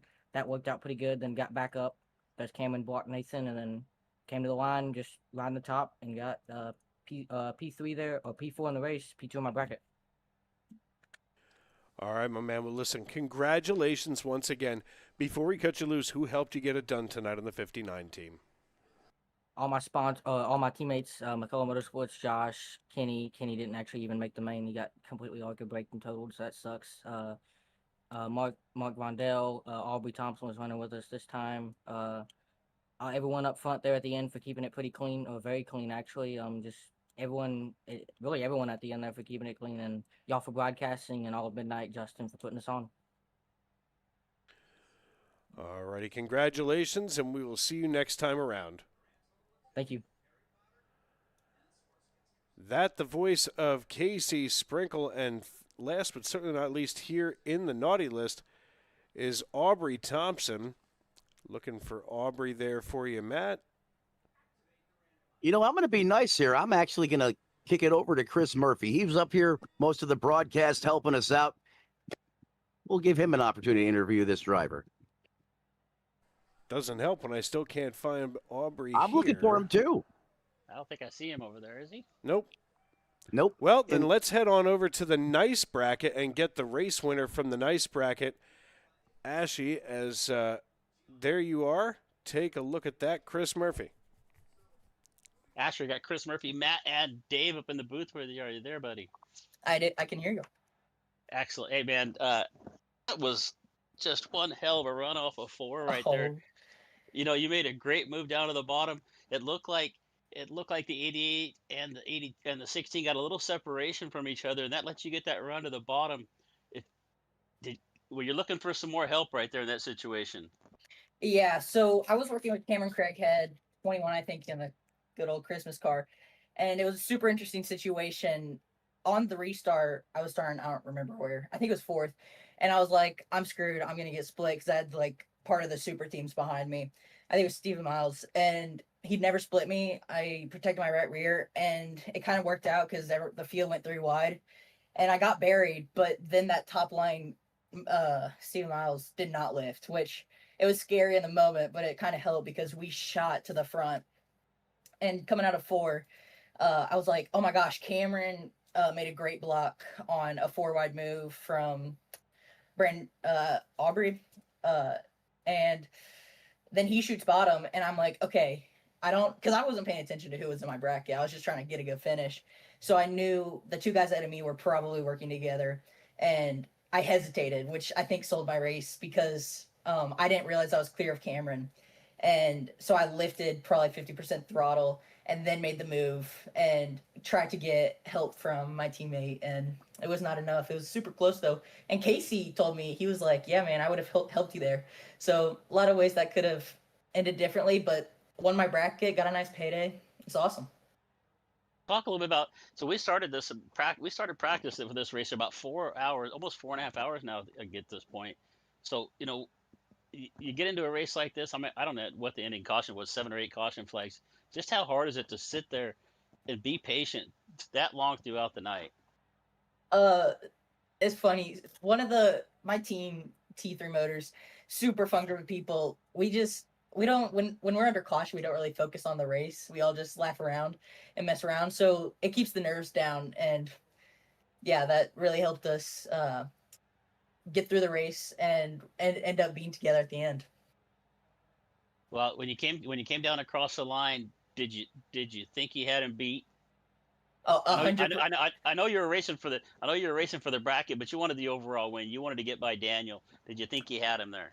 Yeah, I've never won a money race. I've won one minor one, but I've never had like a big money race. I've been robbed a couple times in PGR, but yeah, when I made that move and I saw Cameron behind me, I saw me getting a run and Casey messing with the one car. So the whole down up to the line, I was looking to the right to see how close I was, and me and Cameron Crackhead were screaming our heads off to see if we had it, but did not get it. It was super close, but got good momentum now. Well, hell of a good drive there tonight. Before we get you out of here, Asher, you got anybody you want to give a thanks to? My whole team, T3 Motors, Cam, Axel. We ran with Aaron Vasquez, which was super fun. Haven't run with him in a while. Brandon Baines for sponsoring me. Got a huge payday for him, so that's awesome. And Hunter Hastings, Miles Bagley, and my grandparents for always watching, sticking it out, and y'all for broadcasting, MRL for putting it on, and yeah. Well, congratulations and good luck with what you got going on between now and the holidays, and have a good Christmas. Thank you. Merry Christmas. And back to you, Matt. Thank you. I appreciate that very much. And you can hear just how fired up he was about the finish of that race. And I'm still over here just trying to get my mind around that finish. I cannot get over it. I mean, this race, well, it was caution fest at best at a couple points at times throughout the course of this race. We had those glimpses, those high impact moments. And that finish of that race, just, I'm not kidding. I'm not just saying it because we're broadcasting, trying to hype it up. No hype needed. That was the best finish I have ever seen. And you could hear it, the emotion, the intensity in the voices of our top finishers. Obviously, your winner tonight, Daniel Folkingham, he was even fired up. So just very thankful that these guys were able to work through the adversity here, get the session fixed. We had some issues here on our own, but all in all, I want to say that was a solid night, Dave Regal. Yeah, I thought that it was an incredible night overall. I think that it was just great to see everybody, perform the way that they did. And, of course, before we get out of here, we also have to talk to, of course, none other than Kyler Wynn. Hey, Kyler, it's Dave up in the broadcast booth. You get a copy. Yeah, what's going on?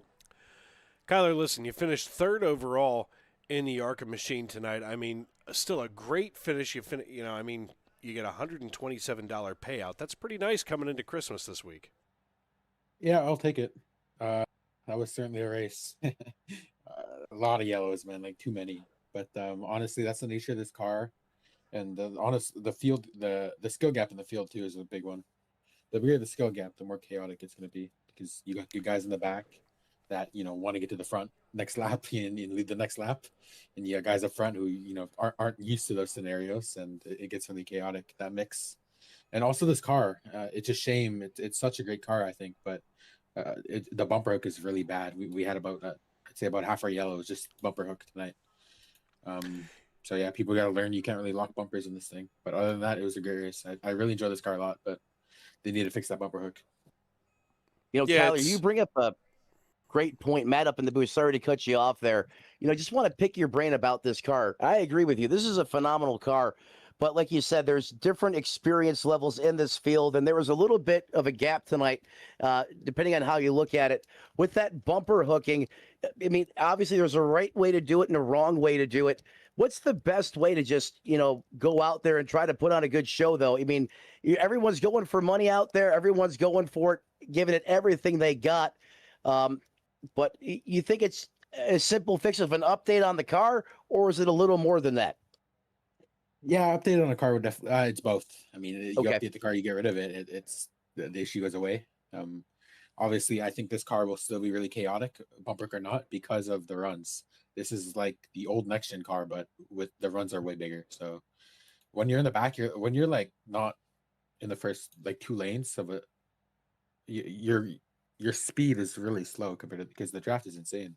Like you're half throttle if you're in the middle of the pack. So it's really, I think that's where it gets most people, with how crazy the draft is. Thank you for the insight and the expertise there. So basically what he's saying is, if you don't have the seat time in this car, it can really throw you for a loop out there on the racetrack. And you heard him, half throttle in the draft. You know, that's just how effective this draft can be, and apparently has a big impact on this ARCA car. I appreciate that, Kyler. Before we cut you loose, man, who do you want to thank? Who helps you get it done on your ride? The floor is yours. Yeah, I got a bunch of teammates. They all got wrecked early on, so I was kind of alone up there for the most part. Had Malik, and then he got wrecked. I want to thank you guys for broadcasting this. You do a great job. Honestly, some of the best, in my opinion.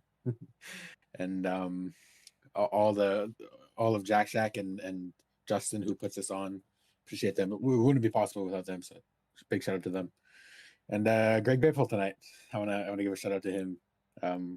I started watching NASCAR in like 2011, and he was at the end of his career, but he was still, you know, a contender each week and getting wins. So sad years here in past, and I'm keeping him in my thoughts, and the rest of his family, of course. Well, there he is, ladies and gentlemen. Kyler Wynn starts 33rd in this one. Biggest mover of the race, and he was able to grind and slice and dice his way up to that 3rd place position. He's going to go ahead and take home some money just in time for the holidays as he survives the Havoc at Talladega. Great speaking with you, my friend. Yeah, have a good one. And that'll wrap up post-race interviews here on Redline Racing Network. Want to thank, first of all of you guys that showed up and stayed with us here in the youtube.com live chat. We appreciate you hanging on with us literally for the ride right here on Redline Racing Network. If you did, you got the thrill of that finish. I know I'll remember it, Dave and Chris included. Want to thank all of you that subscribed tonight and being a part of the high fly and high octane racing action. Before we cut this broadcast loose, need to thank all of our partners, sponsors. First and foremost, Money Racing League for sticking with us here on Redline Racing Network.